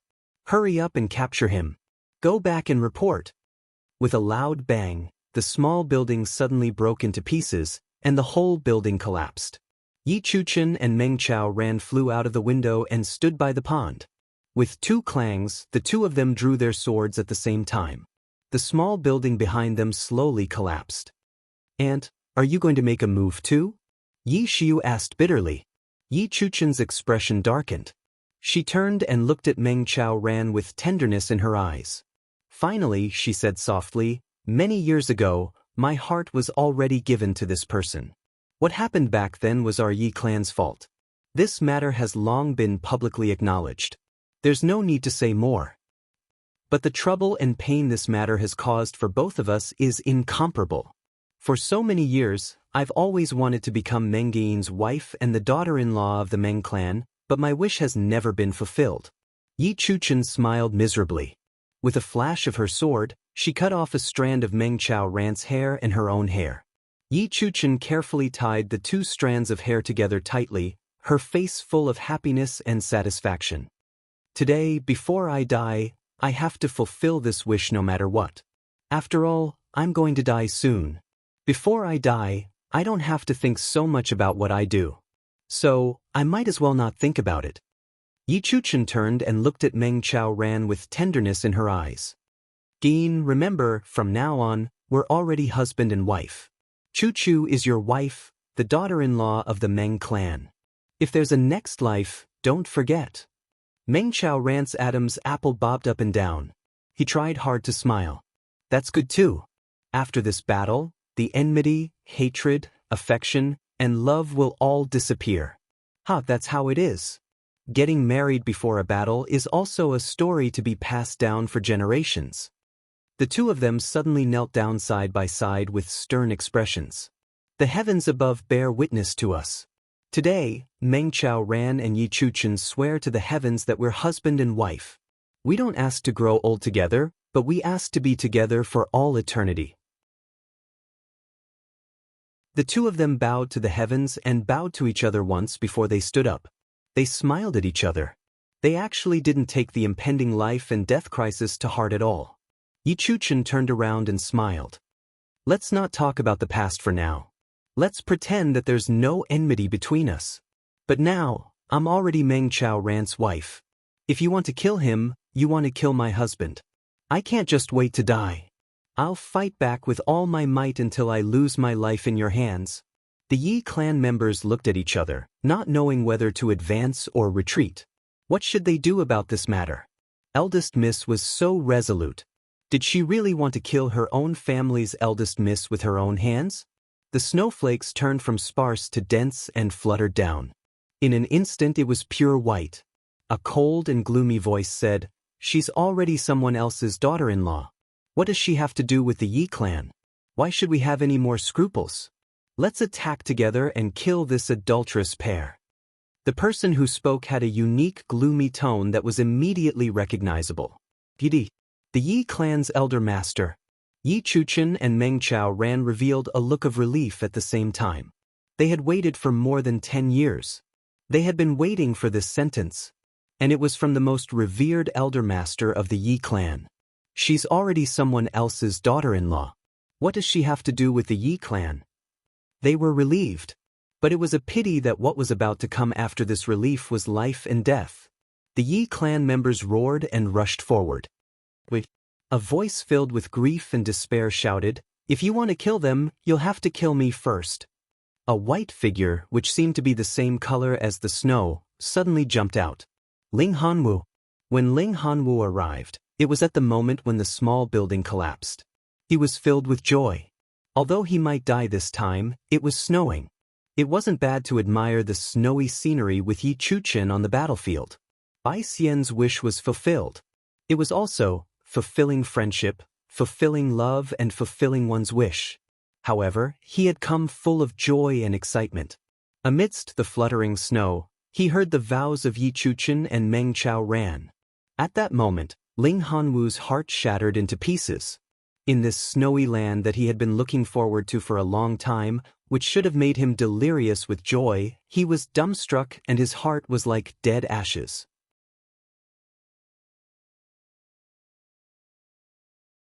Chapter 1084. On a cold winter's night, heavy snow drifted about. Ling Hanwu's heart was bitterly cold. Complete and utter despair. Chuchen, you like snow too. How about I go with you to see the snow some other day? Sure. Chuchen, it might snow in a couple of days. I'll come and find you then. That's not a good idea. I've already made plans with Gien to go and see the snow together. Do you want to come along? I won't go then. I'm afraid I have something to do these few days. Chuchen, it's going to snow again. It's so cloudy these few days. I'll bring you out to play in the snow. I believe it'll definitely be fun. No, I'm sorry, Hanwu. You know that with Gien gone, I don't have any mood left. I'm sorry, Chuchen this year. Aren't going again? Chuchen, my greatest wish in this life is to watch the snow with you. This was what Ling Hanwu had said in an almost pleading tone this spring. Yi Chuchen had replied then, sure, I'll fulfill this wish for you on the day it snows. Yi Chuchen's expression had been very serene then, with a hint of guilt. Apart from running in the snow together when they were young, they had never watched the snow together even once after they grew up. Ling Hanwu, who had grown up on the peak of ice and snow and was almost covered in snow all year round, actually had the greatest wish in this life after he became an adult, just to watch the snow with his beloved. From full of hope to gradual disappointment, then to faint hope, then to a faint test that he almost didn't dare to say, and finally to a desperate request in front of her. Yi Chuchen finally agreed. At that time, Yi Chuchen simply wanted to fulfill this wish for Hanwu, who had always taken care of her. She had no other intentions. Ling Hanwu knew, but he didn't care. Therefore, he insisted on coming to the medicine banquet this time even though he wasn't the clan's pharmacist. He must come.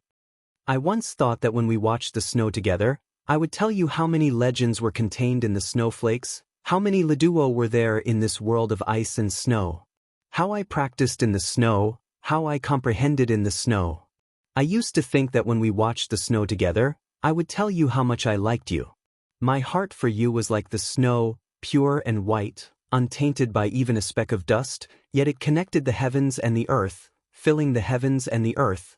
I used to think that when we watched the snow together, I would kneel down in front of the fairies of heaven and earth.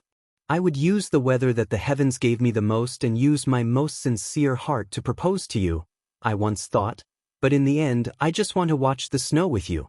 Even if they didn't say a word, they could still hear each other's soft breathing. They walked quietly in the snow for a while. Their remaining wishes were fulfilled. Even if I know that you're thinking of someone else when you're watching the snow with me, I also hope that I can walk in the snow. This is my lifelong dream. But today, this dream was finally shattered.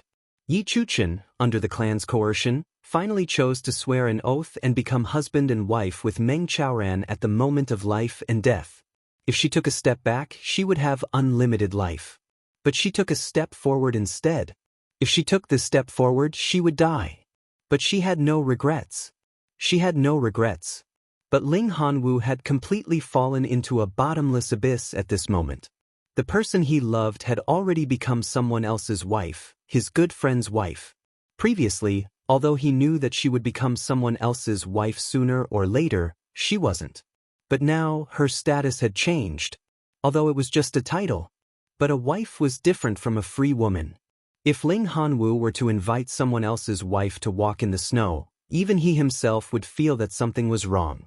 Now, every snowflake in the sky seemed to be a mockery of Ling Hanwu's wish for the past decade or so. Every snowflake shattered his heart. What I've been looking forward to for a long time, when it finally arrives, what it brings to me is despair. This feeling made Ling Hanwu's heart go through ups and downs. A moment ago, he felt as if he was standing at the mouth of a volcano, and the next moment, his whole body was as cold as ice. Ling Hanwu felt as if his thoughts had exploded. His mind instantly flew into the night sky and exploded into a sky full of stars. The Yi clan had announced their move, but they hadn't. And at this moment, Ling Hanwu made the first move. Chuchen, although you don't love me, although you can't be my wife, watch me use my life to fight for a happy future for you. Kill them. Kill me first. Ling Hanwu roared at the top of his lungs and suddenly went berserk. Mengjin, I didn't let you down. I hope you don't let Chuchen down. Don't let her down. Ling Hanwu's clothes were as white as snow, his sword like silver, his expression confused and crazy. In the snow, he exploded. In the mist, he danced. In the vast world, he killed. At this moment, Ling Hanwu seemed to have gone mad. This unforeseen event caused everyone to be greatly shocked. No one expected Ling Hanwu to suddenly charge out crazily, including the few supreme martial artists of the Yi clan who had long sensed Ling Hanwu's arrival. The Ling clan and the Yi clan were both big clans and had always been on good terms. This time they had the same goal. Who would have thought that Ling Hanwu would suddenly come out to kill? Ling Hanwu charged into the group of black-robed men like a mad tiger. His arm shook violently. This shake was so strong that it actually caused the white clothes he was wearing to explode. With a bang, thousands of snowflakes blossomed from his sword, carrying with it a boundless and fanatical killing intent. He stabbed out fiercely. The three black-robed men had already stabbed their sword while they were still in shock. Their bodies spun as they fell out, spurting out bright red blood. Ling Hanwu's sword had already pierced into the hearts of the other two men. Another man's throat was slit. Gain! Take Chuchen away! Ling Hanwu shouted crazily. The long sword around him directly transformed into a blood-red circle of light, charging into the encirclement unstoppably. Then he turned around and charged back. Follow me! Take Chuchen away! Ling Hanwu shouted. A deep sense of despair hit him all of a sudden. The thrill of his beloved pledging her life to the man she loved completely shattered his heart. His beloved was in grave danger, but at this moment his blood was completely boiling. At this moment, even Ling Hanwu himself didn't know what he was doing. He didn't even know what he was shouting. In such a frenzy, his heart was strangely conscious, like ice and snow. He actually felt incomparably calm. The memories of the past flooded his mind so clearly. Chuchen, when you were 8 years old, I said that I would protect you. I wouldn't let you be bullied. Chuchen, when you were 15 years old, I said that I would take care of you for the rest of your life. Chuchen, when you were 10 years old, I said that I would fulfill your wish. Chuchen, all the way until now, I said that I would give you the happiness you wanted. I will give it to you. Your happiness. Even if I have to pay with my life. You must be happy. You must be happy. His heart was racing as fast as lightning, replaying every little bit of their past together. However, he didn't say anything about all of this. He only waved his sword madly and killed madly. Madly he charged out. Gain! Take Chuchen away! Take Chuchen away! Take Chuchen away! Ling Hanwu roared at the sky. In the dense snowstorm in the sky, he seemed to have turned into snow, dancing madly with the mournful northern wind. The Yi clan people blocked and dodged in a flurry.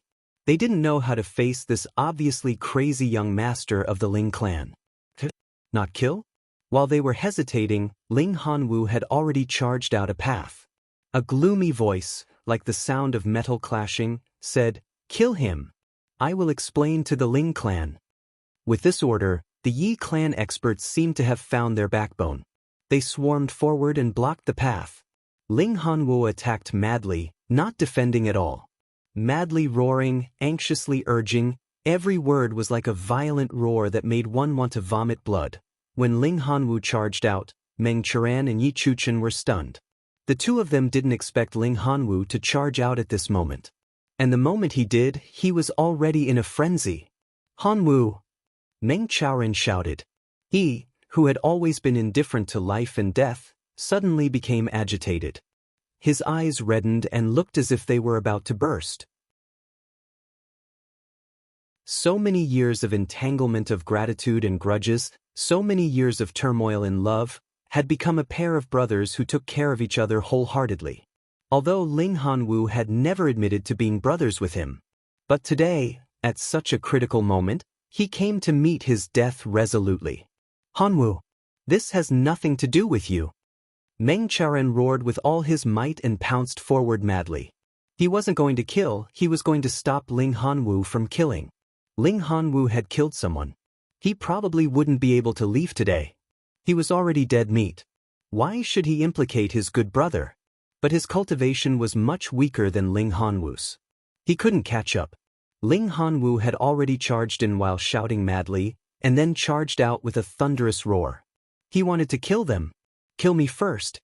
Tears filled Meng Charon's eyes. He suddenly roared, Yi clan. The one you want is me. Let Hanwu go.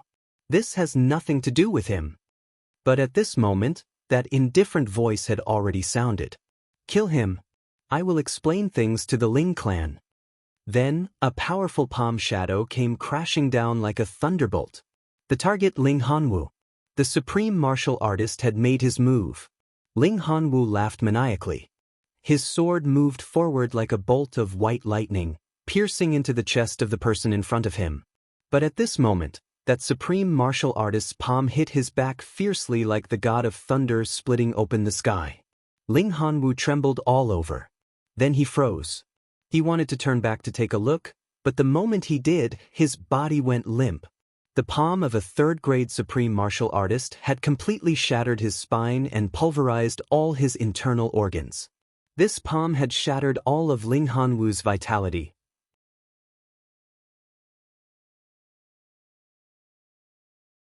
Chapter 1085. No one knew what kind of strength was supporting the two of them, but the two of them actually made it to Ling Hanwu's side. Faced with the forest of swords and sabers, Yi Chuchen stepped forward and welcomed them.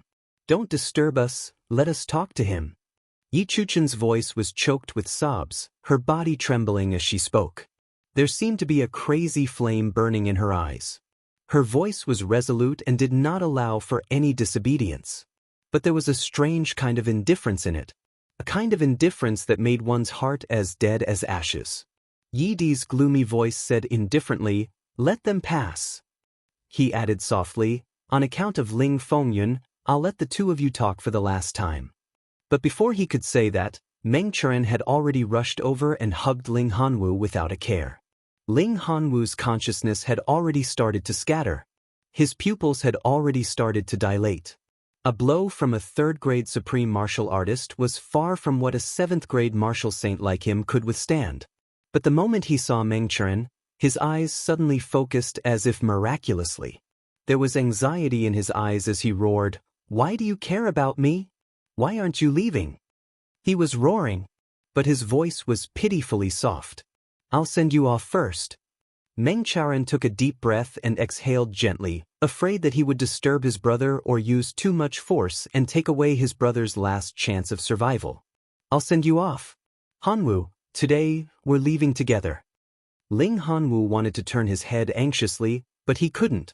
He could only move his eyes slowly and scold angrily, You scoundrel, stupid bird. Chuchen. Where's Chuchen? If we're all dead, what will happen to her? What will happen to her? I'll go with you. Yi Chuchen walked over lightly and squatted down. She said gently, Brother Hanwu, let's go together. The road to the netherworld is long, you'll be lonely and scared if you travel alone. I'm not scared. Ling Hanwu didn't know where the strength came from, but he actually straightened his neck anxiously. You have to be happy. If you die, I won't die in peace. Suddenly, he stared at the snowy night sky and roared, Despicable heavens! I won't die in peace. Yi Chuchen's tears trickled down and landed on Ling Hanwu's face. Ling Hanwu's gaze became unfocused. He murmured, his heart aching. I'm most afraid of you crying, I'm most afraid of you crying, because I was afraid that you would cry, I backed out. Because I was afraid that you would cry, I fulfilled your wish. Because I was afraid that you would cry, I covered for my love rival to escape. Because I was afraid that you would cry, I secretly brought my love rival to meet you. Because I was afraid that you would cry, I gave up everything for you. Because I was afraid that you would cry, I lived a lonely life. Because I was afraid that you would cry, I gave up my life, but you still cried. Chuchen, don't cry. Ling Hanwu's eyes were unfocused as he murmured, Big brother Hanwu will give you what you want. Don't kill yourself. Yi Chuchen's tears fell like rain. Meng Chaoran held Ling Hanwu's hand tightly. Tears streamed down his face as he desperately channeled his internal energy into Ling Hanwu's body.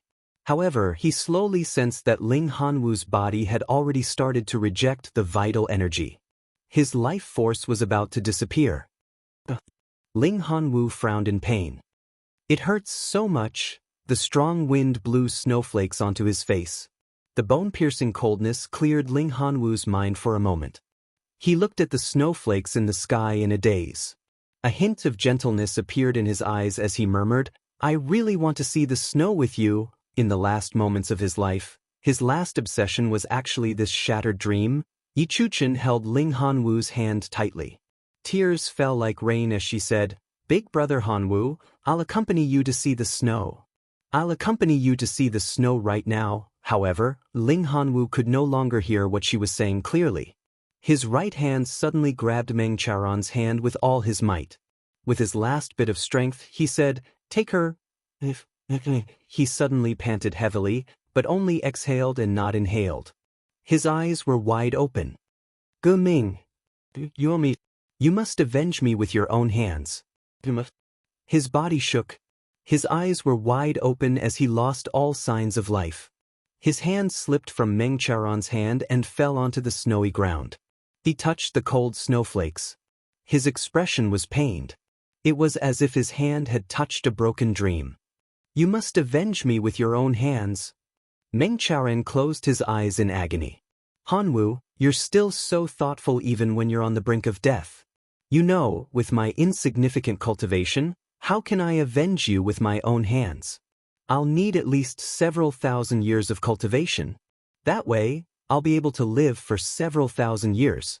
Several thousand years to take care of Chuchen. That's what you think, right? You're dead, and you've even set a goal for me to live on with."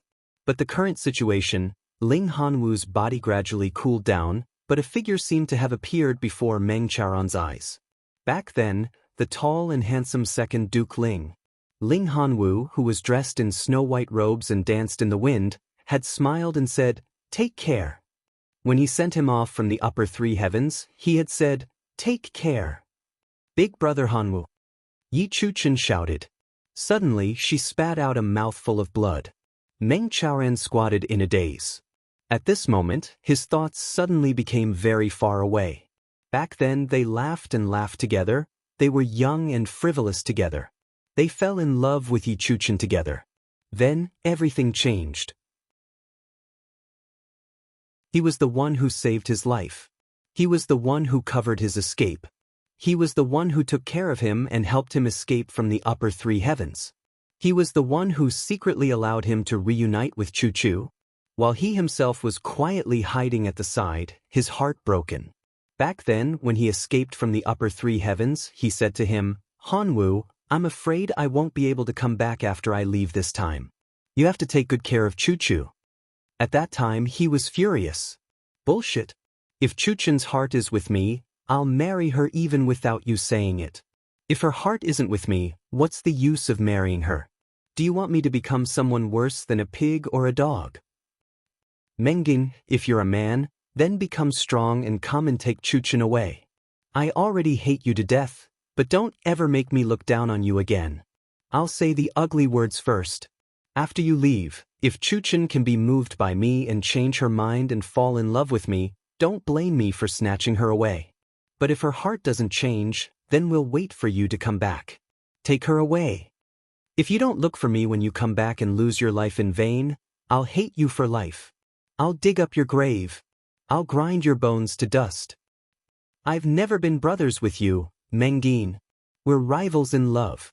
We can't live under the same sky. I hate you. I can't wait to tear you into pieces. But I'll still help you." Meng Charon's face was contorted. Tears flowed down his cheeks and into his mouth. He remembered going back to the upper three heavens and drinking with Ling Hanwu. Ling Hanwu smiled bitterly as he drank.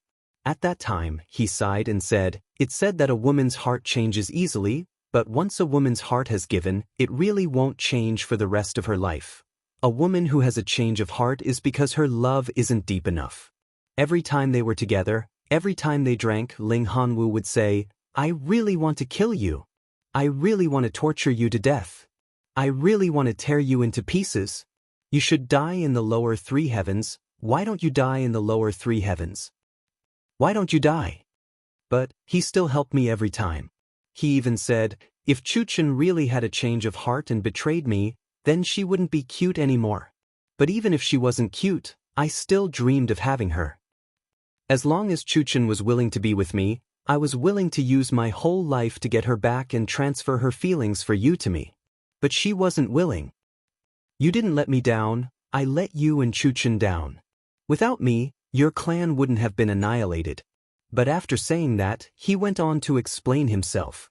Actually, neither of us let the other down, it's just fate playing tricks on us.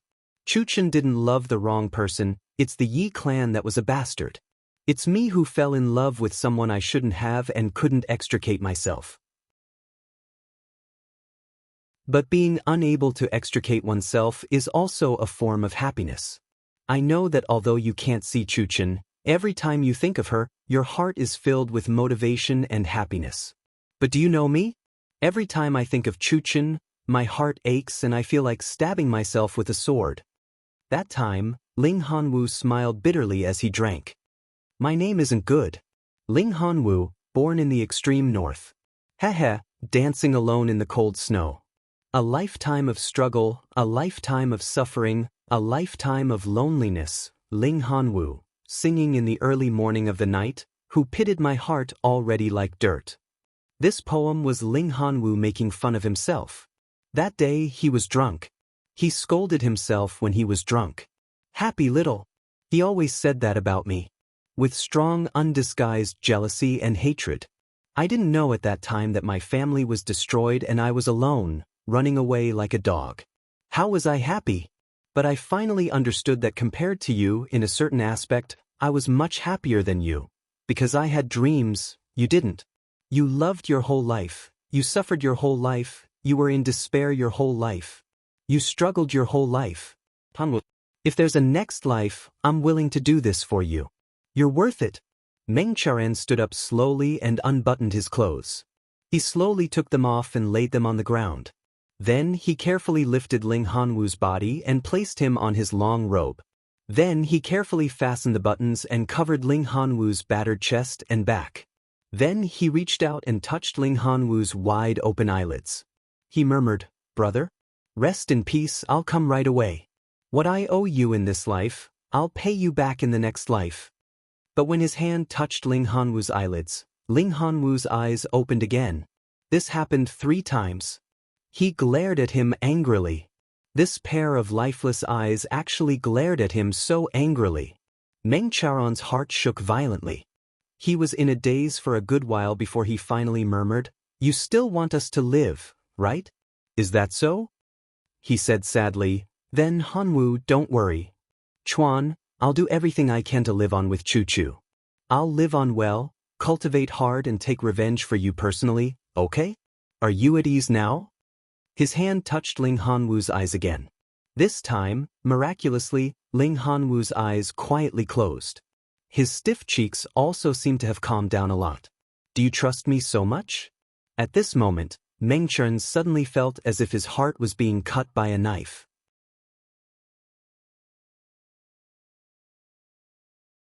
Chapter 1086. Yi Chuchen's body was on the verge of collapsing. Her heart was about to break down from the immense grief. At this moment, her mind was even at a loss. It was as if she was floating in the clouds. From now on, there would be no more Ling Hanwu in this world. Ling Hanwu's sword was still stuck straight in the snow. It was covered in blood and still shone with a cold light. Meng Chaoran slowly stood up. His gaze focused. He took a step forward and pulled out Ling Hanwu's sword. Holding it in his hand, it was as if the sword still had Ling Hanwu's warmth.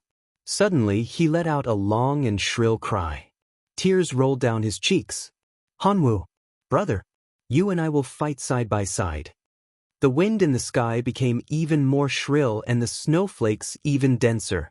In Meng Chaoran's hand, Ling Hanwu's sword shone brightly in the wind and snow. Just like how Ling Hanwu had shouted earlier, "You want to kill them? Kill me first. Take him down." Yi Di's gloomy voice was filled with fatigue. The people of the Yi clan swarmed forward. Meng Chaoran let out a long cry. With one arm around Yi Chuchen, he charged out with his sword like the wind. So what if the Yi clan had many experts? Couldn't charge out? So what? Nothing. Meng Chaoran's dashing figure was now filled with determination and ferocity. This kind of battle, this kind of charge, this kind of desperation, he actually looked 70% to 80% like Ling Hanwo. His sword was like the wind, and he actually charged out several feet. An angry voice said, "Bastard! Facing an unfilial daughter who has already betrayed the clan, you're actually so restrained. If you don't take him down, all of your heads will be presented." This order was like a talisman that hastened his death. Instantly, the pressure around Meng Chaoran increased greatly. Sabers and swords fell like rain at the same time. Meng Chaoran's face revealed a carefree expression as he murmured, "I want to live, but others won't let me. If I can't live, Hanwu, you can't blame me. If you want to blame me, I'll kowtow to you and apologize on the way to the netherworld. But I can't become a burden to Yangyang." The sabers and swords fell. The sound of palm wind breaking through the air rang out. It was another supreme martial artist's palm strike. This palm strike was not meant to hurt, but to seal off Meng Chaoran's escape route. Meng Chaoran let out a dashing smile. He turned his body to the side and faced the supreme martial artist's palm strike with his chest. He met the sword and saber head-on. Yi Chuchen screamed madly and suddenly threw herself into Meng Chaoran's arms. She cried out mournfully, "Let's die together." Meng Chaoran was greatly alarmed. In the nick of time, he fiercely hugged Yi Chuchen and turned his body to the side. The corners of his mouth were still smiling confidently as he said indifferently, "Silly girl, the man isn't dead yet. You will die after me. This is my responsibility." His body had only turned halfway when the saber, sword, and palm energy had already reached him. The Yi clan's people didn't want to kill him in the first place. Or they had originally wanted to kill him. But now Chu Yang was involved. Meng Chaoran was undoubtedly a powerful chess piece to deal with Chu Yang. So, how could they bear to kill him? He instinctively withdrew his sword and saber. The supreme martial artist who had attacked also hurriedly retracted his palm force. However, he had already sent it out. How could he take it back? This supreme martial artist only managed to withdraw 70% of his strength in a moment of desperation. His face turned red from the backlash. His body swayed, and he spat out a mouthful of blood. Bang! The force was like a mountain, violently bombarding Yi Chuchen and Meng Chaoran. With a few cracking sounds, countless bones in their bodies were broken. They spat out blood at the same time and flew out like kites with their strings cut. A gloomy voice shouted angrily, "Quickly go and see if he's dead." With a boom, the two of them landed heavily on the snowy ground. They were actually not far from Ling Hanwu. Ling Hanwu lay quietly, wearing Meng Chaoran's green robes neatly. His expression was serene. The two of them rolled for a while. Yi Chuchen had already completely fainted, but Meng Chaoran was still a little clear-headed. He actually smiled bitterly. "Hanwu, we're still together. Hee, I rushed out so far, but I was still beaten back to my brother's side." The Yi clan's people hurriedly flew over to check on him. Meng Chaoran only felt pain all over his body, and his internal organs felt like they were being torn apart. He knew that he had already suffered fatal injuries, but he was still hanging on by a thread. Afraid that he would be saved and used as a tool to threaten his disciple, a hint of mockery flashed at the corners of his mouth. He muttered to himself indifferently, "Using me, Mengchen, as a deterrent." Using the last of his strength, he flipped the sword over and stabbed it viciously into his heart. At this moment, a long howl sounded in the air. Two figures landed with a boom. One of them said, "Damn it, something really happened. All of you, stop right now." The other voice, however, said hurriedly, "Teacher." Meng Chaoran's sword had already reached his heart and pierced 2 inches into it. Fresh blood gushed out. When he heard this voice, he suddenly paused and turned back with great effort, wanting to take one last look.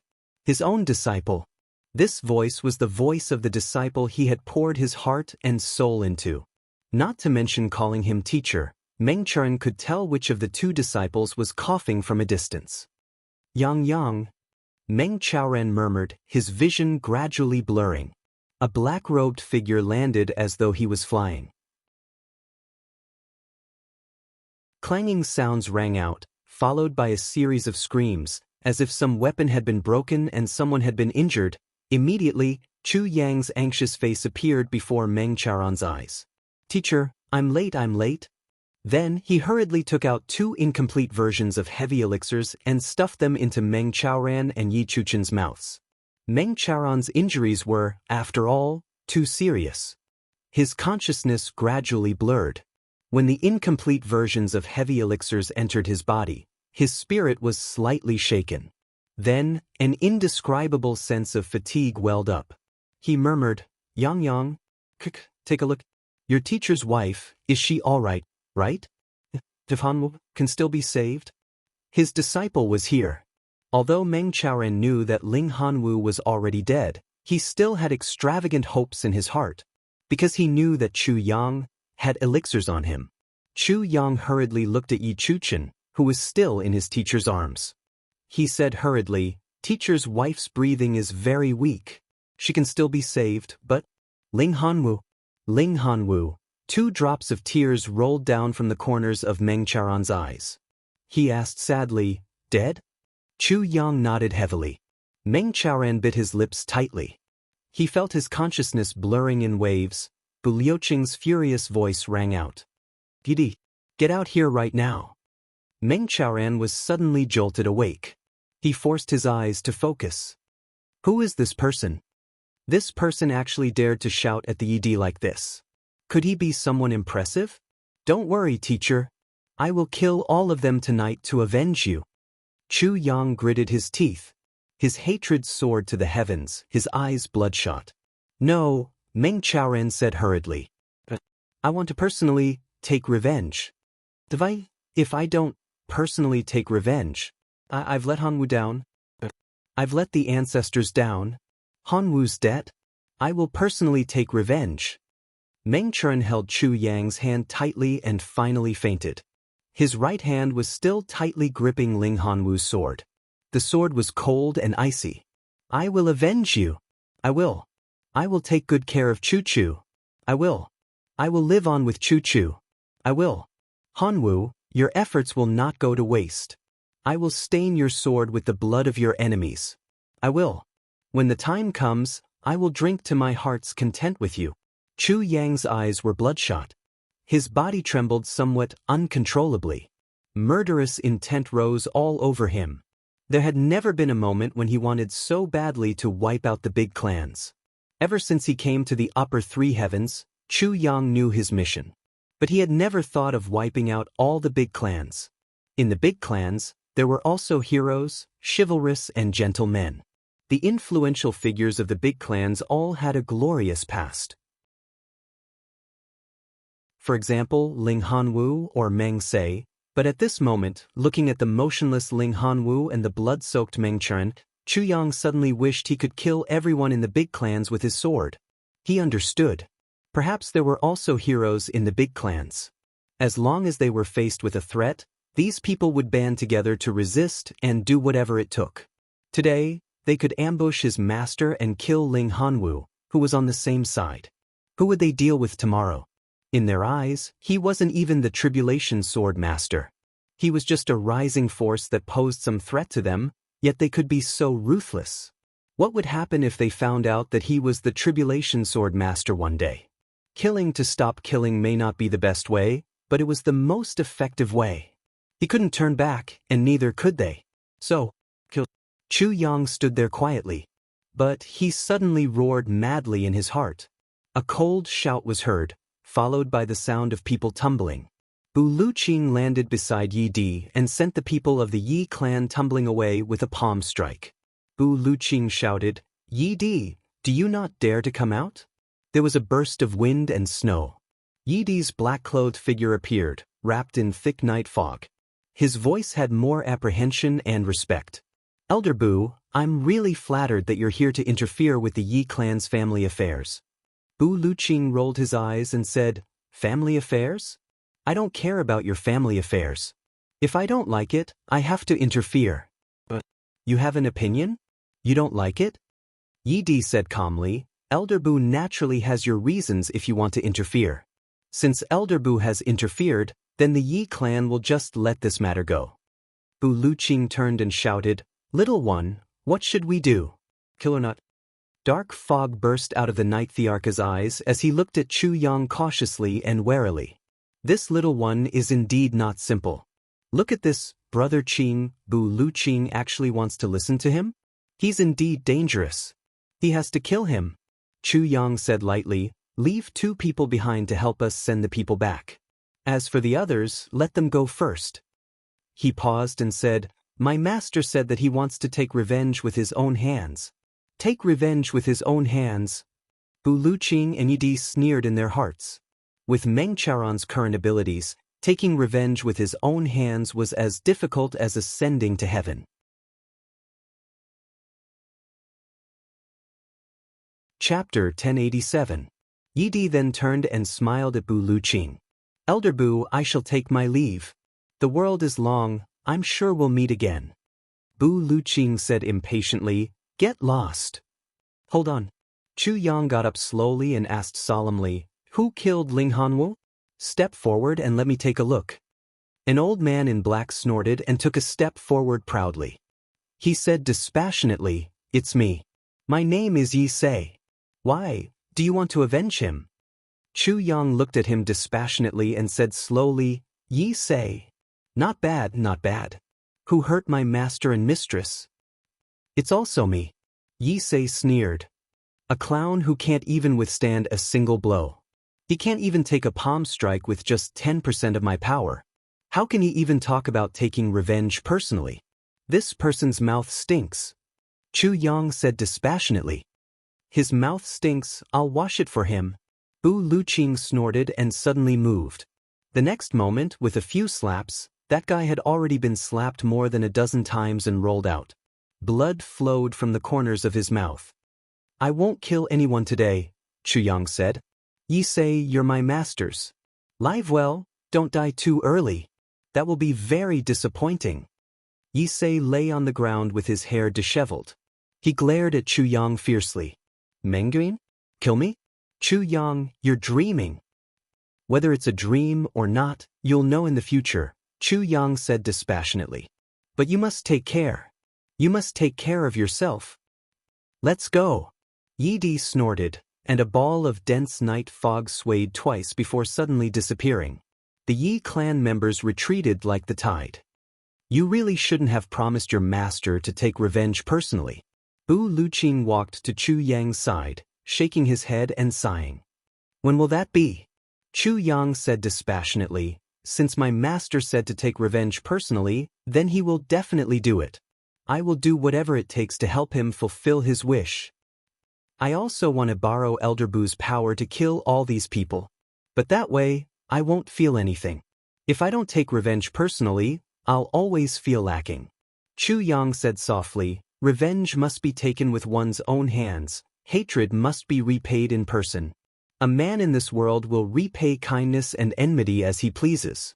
Bu Luqing sighed. If everyone wants to take revenge with their own hands, taking revenge with one's own hands requires ability. Chu Yang said quietly, My teacher has this ability.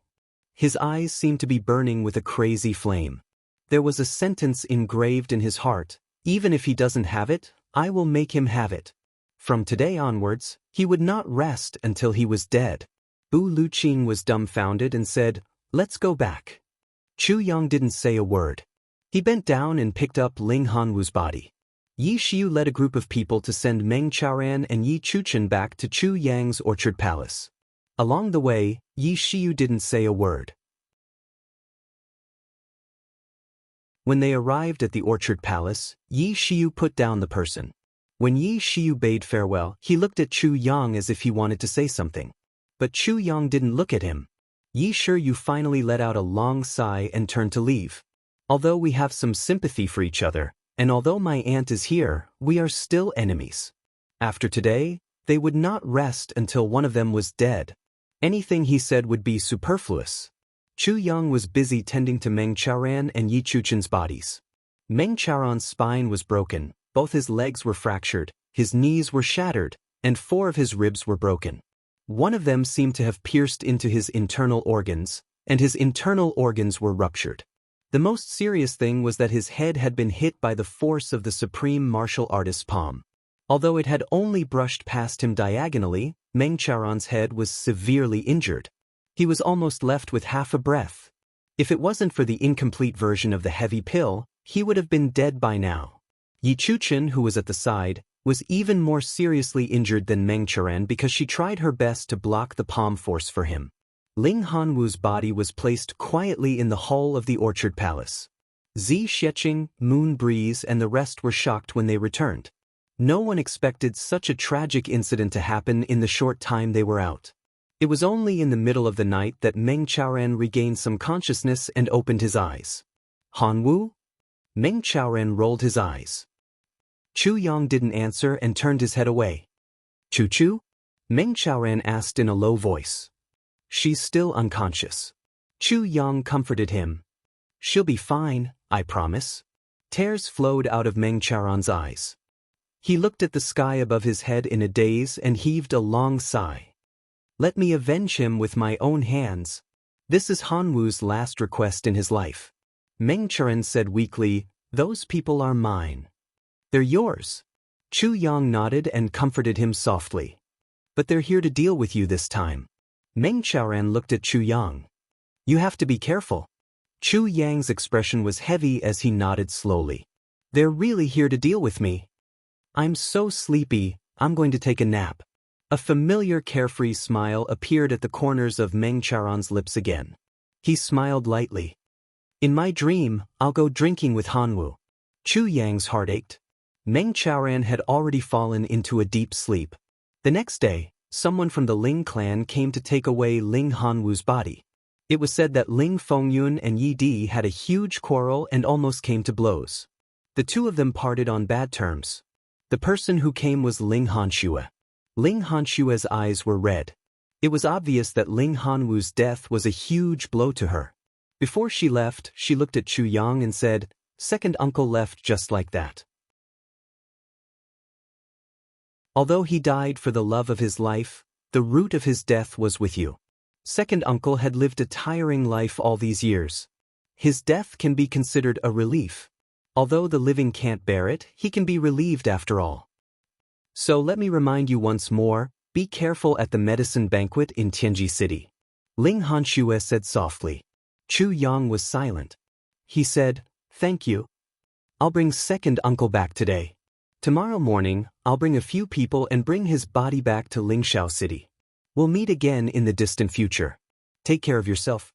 From now on, the big clans and you, Chu Yang, will never rest until one of us is dead. If we meet on the battlefield in the future and you can kill me, don't show mercy." After Ling Hanxue finished speaking, she led her people out. When she reached the door, she suddenly stopped and said, "Second uncle's sword is called Solo Dance in the Cold Sky." Second uncle said that Ling Shue's solo dance in the cold sky was destined to be lonely for the rest of his life. She paused for a moment and said, "Tell your teacher to cherish this sword." Ling Hanxue left. She brought Ling Hanwu's body with her. Meng Chaoran was a little reluctant, but Ling Hanwu was after all a member of the Ling clan. Being buried in the ancestral grave of the Ling clan could also be considered as returning to his roots. He could only watch helplessly as Ling Hanxue brought Ling Hanwu away. He let out a long sigh.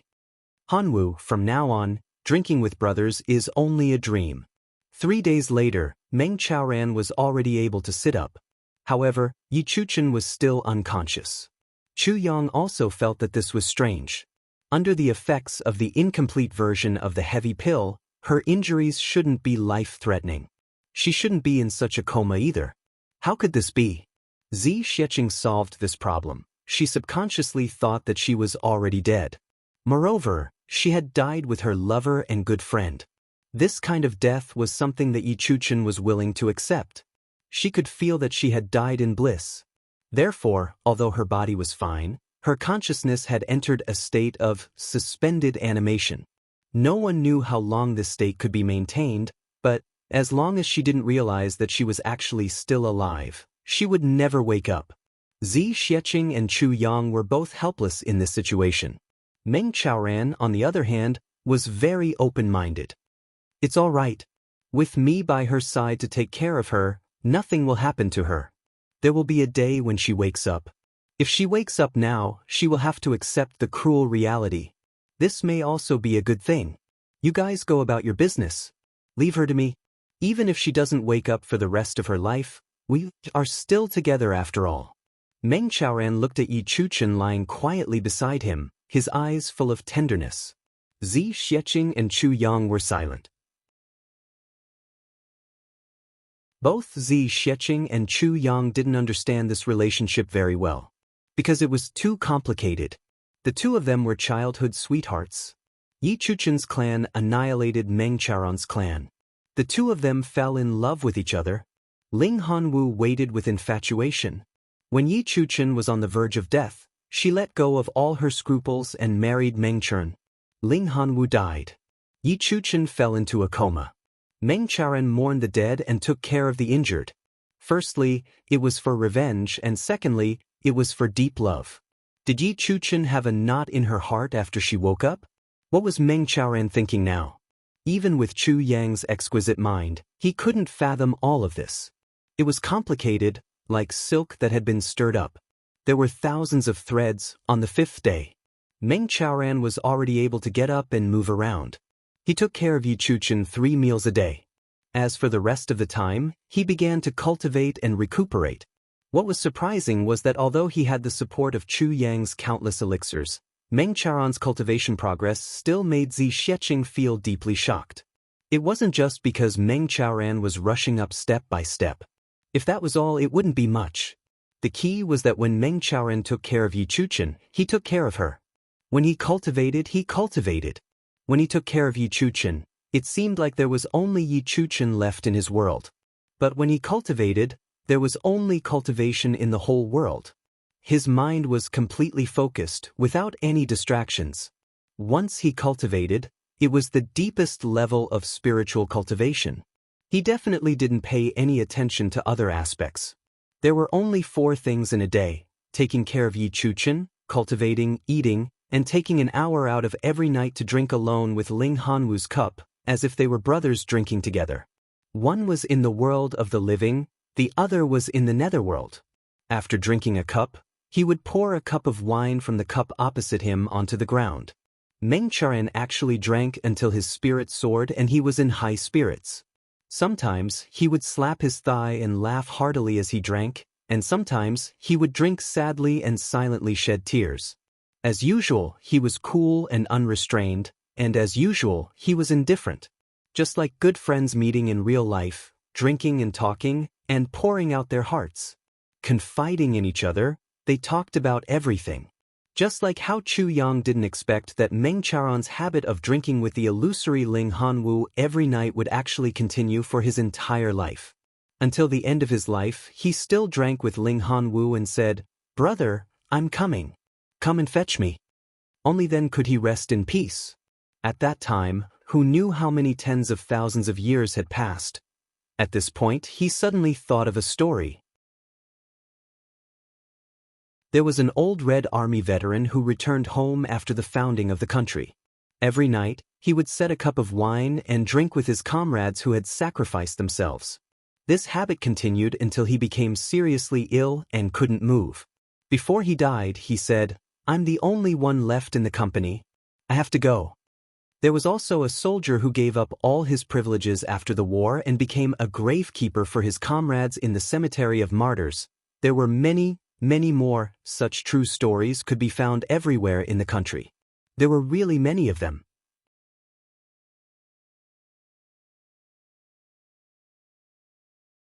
Chapter 1088. A few days later, Meng Chaoran started to look for Zi Xiecheng to discuss something. Zi Xiecheng was very confused about his intentions. But after hearing what he said, Zi Xiecheng was deeply moved and almost lost her composure. Meng Chaoran created a mental cultivation technique by himself. He felt that it was effective. Because Zi Xiecheng's cultivation was the highest here and she was the most knowledgeable, he came to discuss with Zi Xiecheng to improve it. After all, before getting confirmation, Meng Chaoran did not dare to impart such a technique that he himself was not sure of to his disciple. Meng Chaoran had gone through a lot. His mind was calm and his personality was indifferent. He did not care about anything in the world. All these years, he felt that his body was restrained and he always wanted to break through the shackles. But he could not do it. Finally, after Chu Yang cured him, he went to the upper three heavens. He tried day and night and finally succeeded in creating a mental cultivation technique. It was only recently that it was finally perfected. Meng Chaoran called this technique Tianyi Divine Technique. And this was also the biggest reason why Meng Chaoran's cultivation had improved by leaps and bounds. This cultivation technique could not increase one's cultivation, but it could make one's mind focus. When doing something, one would only think about that one thing wholeheartedly. As for other things, it would be removed from one's mind. This was not only cultivating one's heart, but also one's spirit. Zi Xiecheng was shocked. Because after trying it out, she felt that although this technique had some flaws, it was definitely feasible. Completely focusing one's mind on cultivation was equivalent to entering the profound level of meditative reflection from the start of cultivation. The start was the deepest level of cultivation. So, how could it not be efficient? This kind of technique was not available even in the heavenly imperial court. It could not cultivate one's heart, spirit, or body, but one's heart could be free of worries. For battles, this was the most useless mental cultivation technique, but for cultivation, it was the most powerful and invincible technique. It was actually created by someone who had not even reached the martial saint level. This made Zi Xiecheng feel like she was in a dream. This kind of mental cultivation technique was definitely useful for people like Zi Xiecheng, or even people who were at a higher level than her. It was extremely useful. Unless one had reached the level of a great saint who could change the heavens and the earth, for example, someone who could fold the heavens, they might not necessarily have a use for it. However, even at that level, there would be times when they would need it. Zi Xiecheng realized that it was feasible. She immediately used her vast knowledge of martial arts, almost without sleep or rest, to perfectly master this mental cultivation method within a few days. Pass it on to them. Meng Chaoran smiled faintly at Zi Xiecheng and said, "My cultivation is too low. I'm afraid they won't take a liking to it, but if you impart it to them, there won't be a problem." After he finished speaking, Meng Chaoran smiled and walked out confidently. He continued to look after Yi Chuchen and went to cultivate. Even Zi Xiecheng was stunned for a long time by this kind of indifference that was beyond chic. Chu Yang's teacher was truly a genius, but he was also an out-and-out eccentric. However, after Meng Chaoran left, he threw this problem to Zi Xiecheng. Who should he teach such a cultivation method to? In Zi Xiecheng's opinion, this set of cultivation method was the best in the world. Because there was no other set of cultivation method that could be applied to anyone like this mental cultivation method. Ordinary people who didn't know martial arts, all the way to powerful people who could move mountains and fill seas, all of them could benefit from this set of cultivation method. All of them could use it. It could be applied to good people and bad people. If such a cultivation method were to be circulated outside and fall into the hands of some evil people, it could be said that there would be endless trouble. When villains and evil people obtained such a cultivation method, the higher their cultivation, the greater the trouble they would cause. For the first time in her life, Zi Xiecheng was so worried that she couldn't eat. At night, she called Chu Yang over and asked him this question. Minister Chu was also stunned. He didn't expect his teacher to have such an earth-shattering ability. For a moment, Chu Yang couldn't help but feel proud. However, Chu Yang couldn't do anything about Zi Xiecheng's worries. People like him definitely had to learn it. As long as this set of cultivation method was created, it would definitely be circulated. As for who it would eventually be circulated to, only God knew. Let's not care so much. Let's practice first. Chu Yang said in the end, let's benefit first and circulate it among the few of us. For the time being, there's no need to worry about it being leaked. As for the circulation, It'll be a long time later. When that time comes, we still don't know where we are. Who can care about what happens in the future? Just like men now, it's good enough that we can get married and hug our wives to sleep every night. Do you want to care about your grandson who will be a bachelor 100,000 years later? Do whatever you want. You're really a woman. There's no cure for you. Get out. Zi Xiecheng roared. Minister Chu came up with a brilliant idea, but the result was that he was kicked out by Zi Xiecheng. He crashed through the door and fell into the snow, looking very pathetic. Mo Qinggu was practicing in the courtyard. When she saw Chu Yang fall out, her heart ached. She climbed up and came to help him. She complained, "Brother Chu Yang, you're being a hooligan to Sister Zi again. Sai, even if you want to be a hooligan to her, you should have some confidence before doing so. You're not as strong as her now, you're just asking for a beating." Chu Yang banged his head on the ground. "Look at what this little girl is saying. Am I that kind of person?" Immediately, Zi Xiecheng gathered Bu Luqing, Feng and Yu, Wu Chanxian, Dong Wushang, Mo Lei, Ray Badong, Mo Qingwu, Chu Lu'er and Chu Yang, and seriously imparted this technique to them. And there was a strict requirement. It wasn't that the technique was forbidden to be spread to outsiders, but, if they wanted to impart it, they must be of good character and keep it strictly a secret. This secret should be kept to the greatest extent for as long as possible. As for the future, it was still Chu Yang's way of saying, "When the time comes that I can't control them anymore, do whatever you want. When they're not here anymore, what's there to control?" Bu Luqing and the Feng and Yu trio had high cultivations and were most worried about this problem. Getting this technique was like getting a treasure. This mental cultivation technique could completely avoid inner demons. Avoid inner demons. For people at the level of Bu Luqing and the Feng and Yu couple, such a technique was even better than taking an elixir that could allow them to ascend immediately. An absolute treasure. Dong Wushang and the rest were also very excited. Zi Xiecheng originally didn't want to take credit for herself, but Meng Chaoran was determined not to admit that this technique was created by himself. Zi Xiecheng could only accept everyone's gratitude with a slightly red face.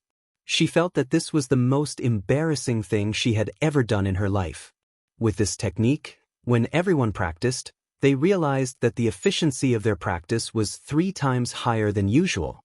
Even Mo Qingwu, Wu Chanxian, Chu Lu, Feng Yuro, Mo Lei, and the rest of the women were more than 3 times faster than usual. From this point, it could be seen that women usually let their imaginations run wild twice or even more than men. Scary women. The heavy snow lasted for a whole half a month. The snow on the flat ground was very deep, reaching up to the knees. In many places in Tianji City, there were actually snow disasters, and things like houses collapsing due to heavy snow actually happened frequently. According to Bu Luqing, such heavy snow was the first time in tens of thousands of years that something like this had happened in Tianji City, which was located at the southern end of the region. It was really a strange thing. However, as the heavy snow continued to fall, the air in Tianji City became fresher and fresher. Following that, the spiritual energy of heaven and earth became denser. This made all the martial artists in Tianji City extremely happy. This day, Zi Xiecheng was watching Chu Yang and the rest practice. Suddenly, she felt something and spread out her divine cognition. She muttered, "The Dharma Supreme is back." Chu Yang was startled. He asked, "He came back alone?" Zi Xiecheng said, "Yes, he came back alone." Came back alone? Chu Yang couldn't understand. He had originally thought that the Dharma Supreme went out this time to get reinforcements. For example, that legendary Wu Juecheng, however, he came back alone. That was somewhat inconceivable. Could it be that the Dharma Supreme didn't find any reinforcements? During this period of time, many people of unknown origins entered Tianji City again. Chu Yang speculated that these people should be the secret forces of the big clans. They were also the main forces behind the conspiracy that the Dharma Supreme and the big clans were preparing. He paid close attention to these people. However, once these people entered Tianji City, they disappeared without a trace, like water droplets entering the sea. Even divine cognition couldn't detect them. The more he couldn't detect them, the more Chu Yang felt that there was danger. Now that he heard that the Dharma Supreme came back alone, Chu Yang felt even more strange. Of course, what Chu Yang and Zi Xiecheng didn't expect was that in the direction of the north gate of Tianji City, there was a person riding a fast horse. Just like an ordinary martial artist, he had retracted all his aura and galloped into Tianji City. Then he disappeared. These few days, Bu Liuqing's reaction was also very strange. Other than being absolutely quiet when he was practicing that kind of mental cultivation technique, once he was done, his personality would become inexplicably irritable. Bu Liuqing himself was also somewhat puzzled by such a change. Logically speaking, with his cultivation, he should be able to control his own emotions. Such a situation shouldn't happen. However, how could this abnormality be explained? Even his disciple, Jianghu, who he usually couldn't bear to speak with a heavy accent, was reprimanded a few times. Looking at his disciple's teary eyes, Bu Liuqing felt that he couldn't understand himself anymore. Could it be that something happened to old Ning? Bu Liuqing muttered to himself. Then he laughed involuntarily. How could something happen to old Ning's cultivation? Even if something happened to everyone in the world, nothing would happen to old Ning. However, his mood continued to become irritable. This mood lasted for almost a month before it slowly disappeared. Bu Liuqing didn't mind it either, because the finals of the medicine banquet were about to arrive. A month had already passed. The finals of the medicine banquet was tomorrow. This finals would decide the ownership of the heaven-nourishing jade and the important matter of Zun Bu Tian. It would decide the future of heaven. Chu Yang was ready to go.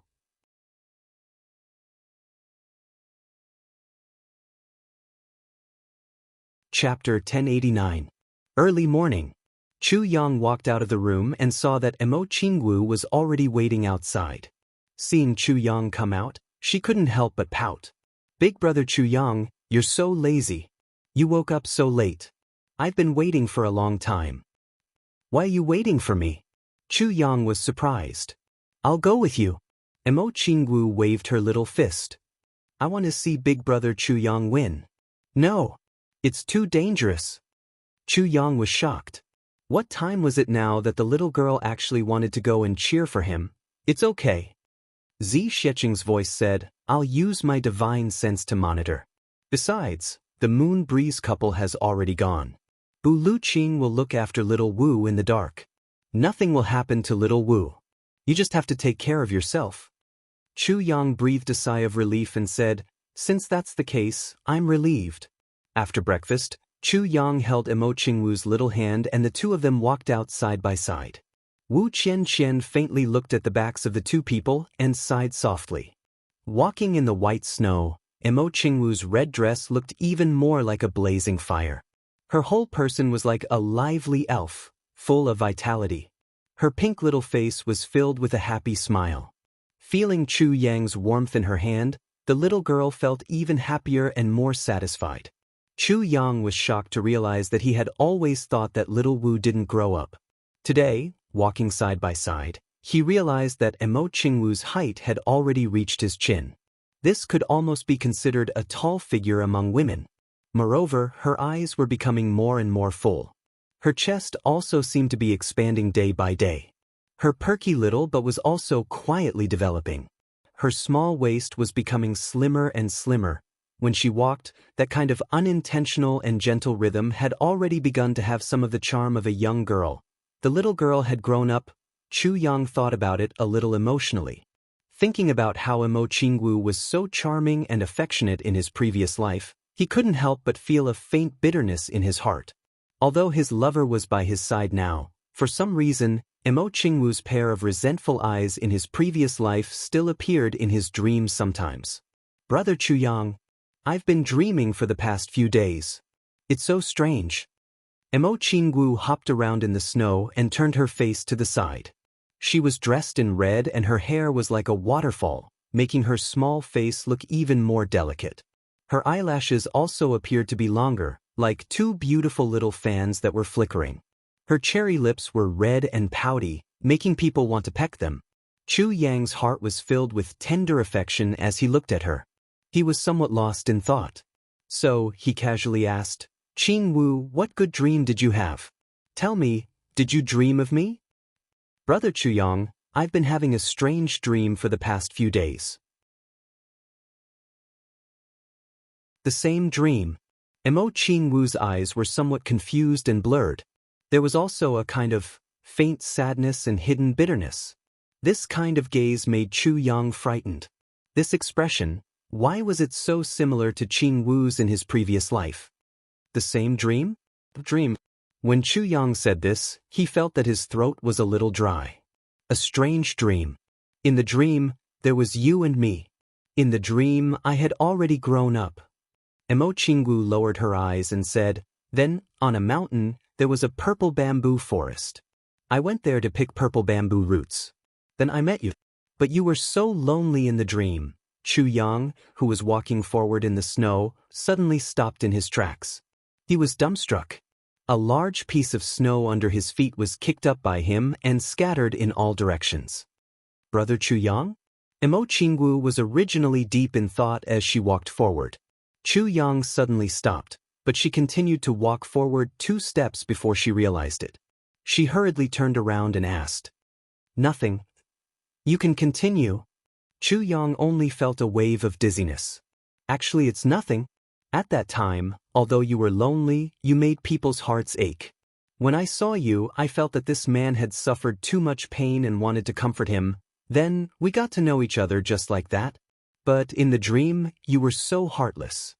Mo Qingwu pouted and said aggrievedly, I was so accommodating to you and liked you so much, but you always bullied me. Bullied you? Chu Yang murmured. You always asked me to leave you, but I couldn't bear to. In the dream, other than you, no one was good to me. Mo Qingwu said with tears in her eyes. Chu Yang suddenly felt a sharp pain in his heart. We met 3 times in the purple bamboo forest, and then, it was always you. Mo Qingwu suddenly blushed as she said this. She was a little shy and didn't continue. What about me? Chu Yang asked in confusion. It was always you who was bad. Mo Qingwu pouted, blushing. She lowered her eyes and looked down embarrassed. Chu Yang scratched his head. Anyway, every time you saw me, you took off my clothes. You're not allowed to ask. Mo Qingwu stomped her feet and said coquettishly with a red face. Chu Yang was dumbfounded. What do you mean by, then? Mo Qingwu said angrily, every time I dream of this, I wake up, so embarrassing, such a strange dream, big bad guy. Chu Yang heaved a sigh of relief and asked seriously, You have such dreams every night? Not really, it's just that since the beginning of the first half of the year, sometimes I would dream of it, and sometimes I wouldn't dream of it. Until recently, when I came here and met you, such dreams suddenly increased. Mo Qingwu lowered her eyes. Her eyelashes flickered a couple of times. Finally, she quietly raised her eyelashes and stole a glance at Chu Yang. Then, she hurriedly lowered her eyelashes and said softly, Big brother Chu Yang, I think. I am. You are what? Chu Yang asked. I like you too much. That's why I have such dreams every night. Mo Qingwu raised her head. She bit her lips and squinted her eyes. She looked a little shy and secretly happy.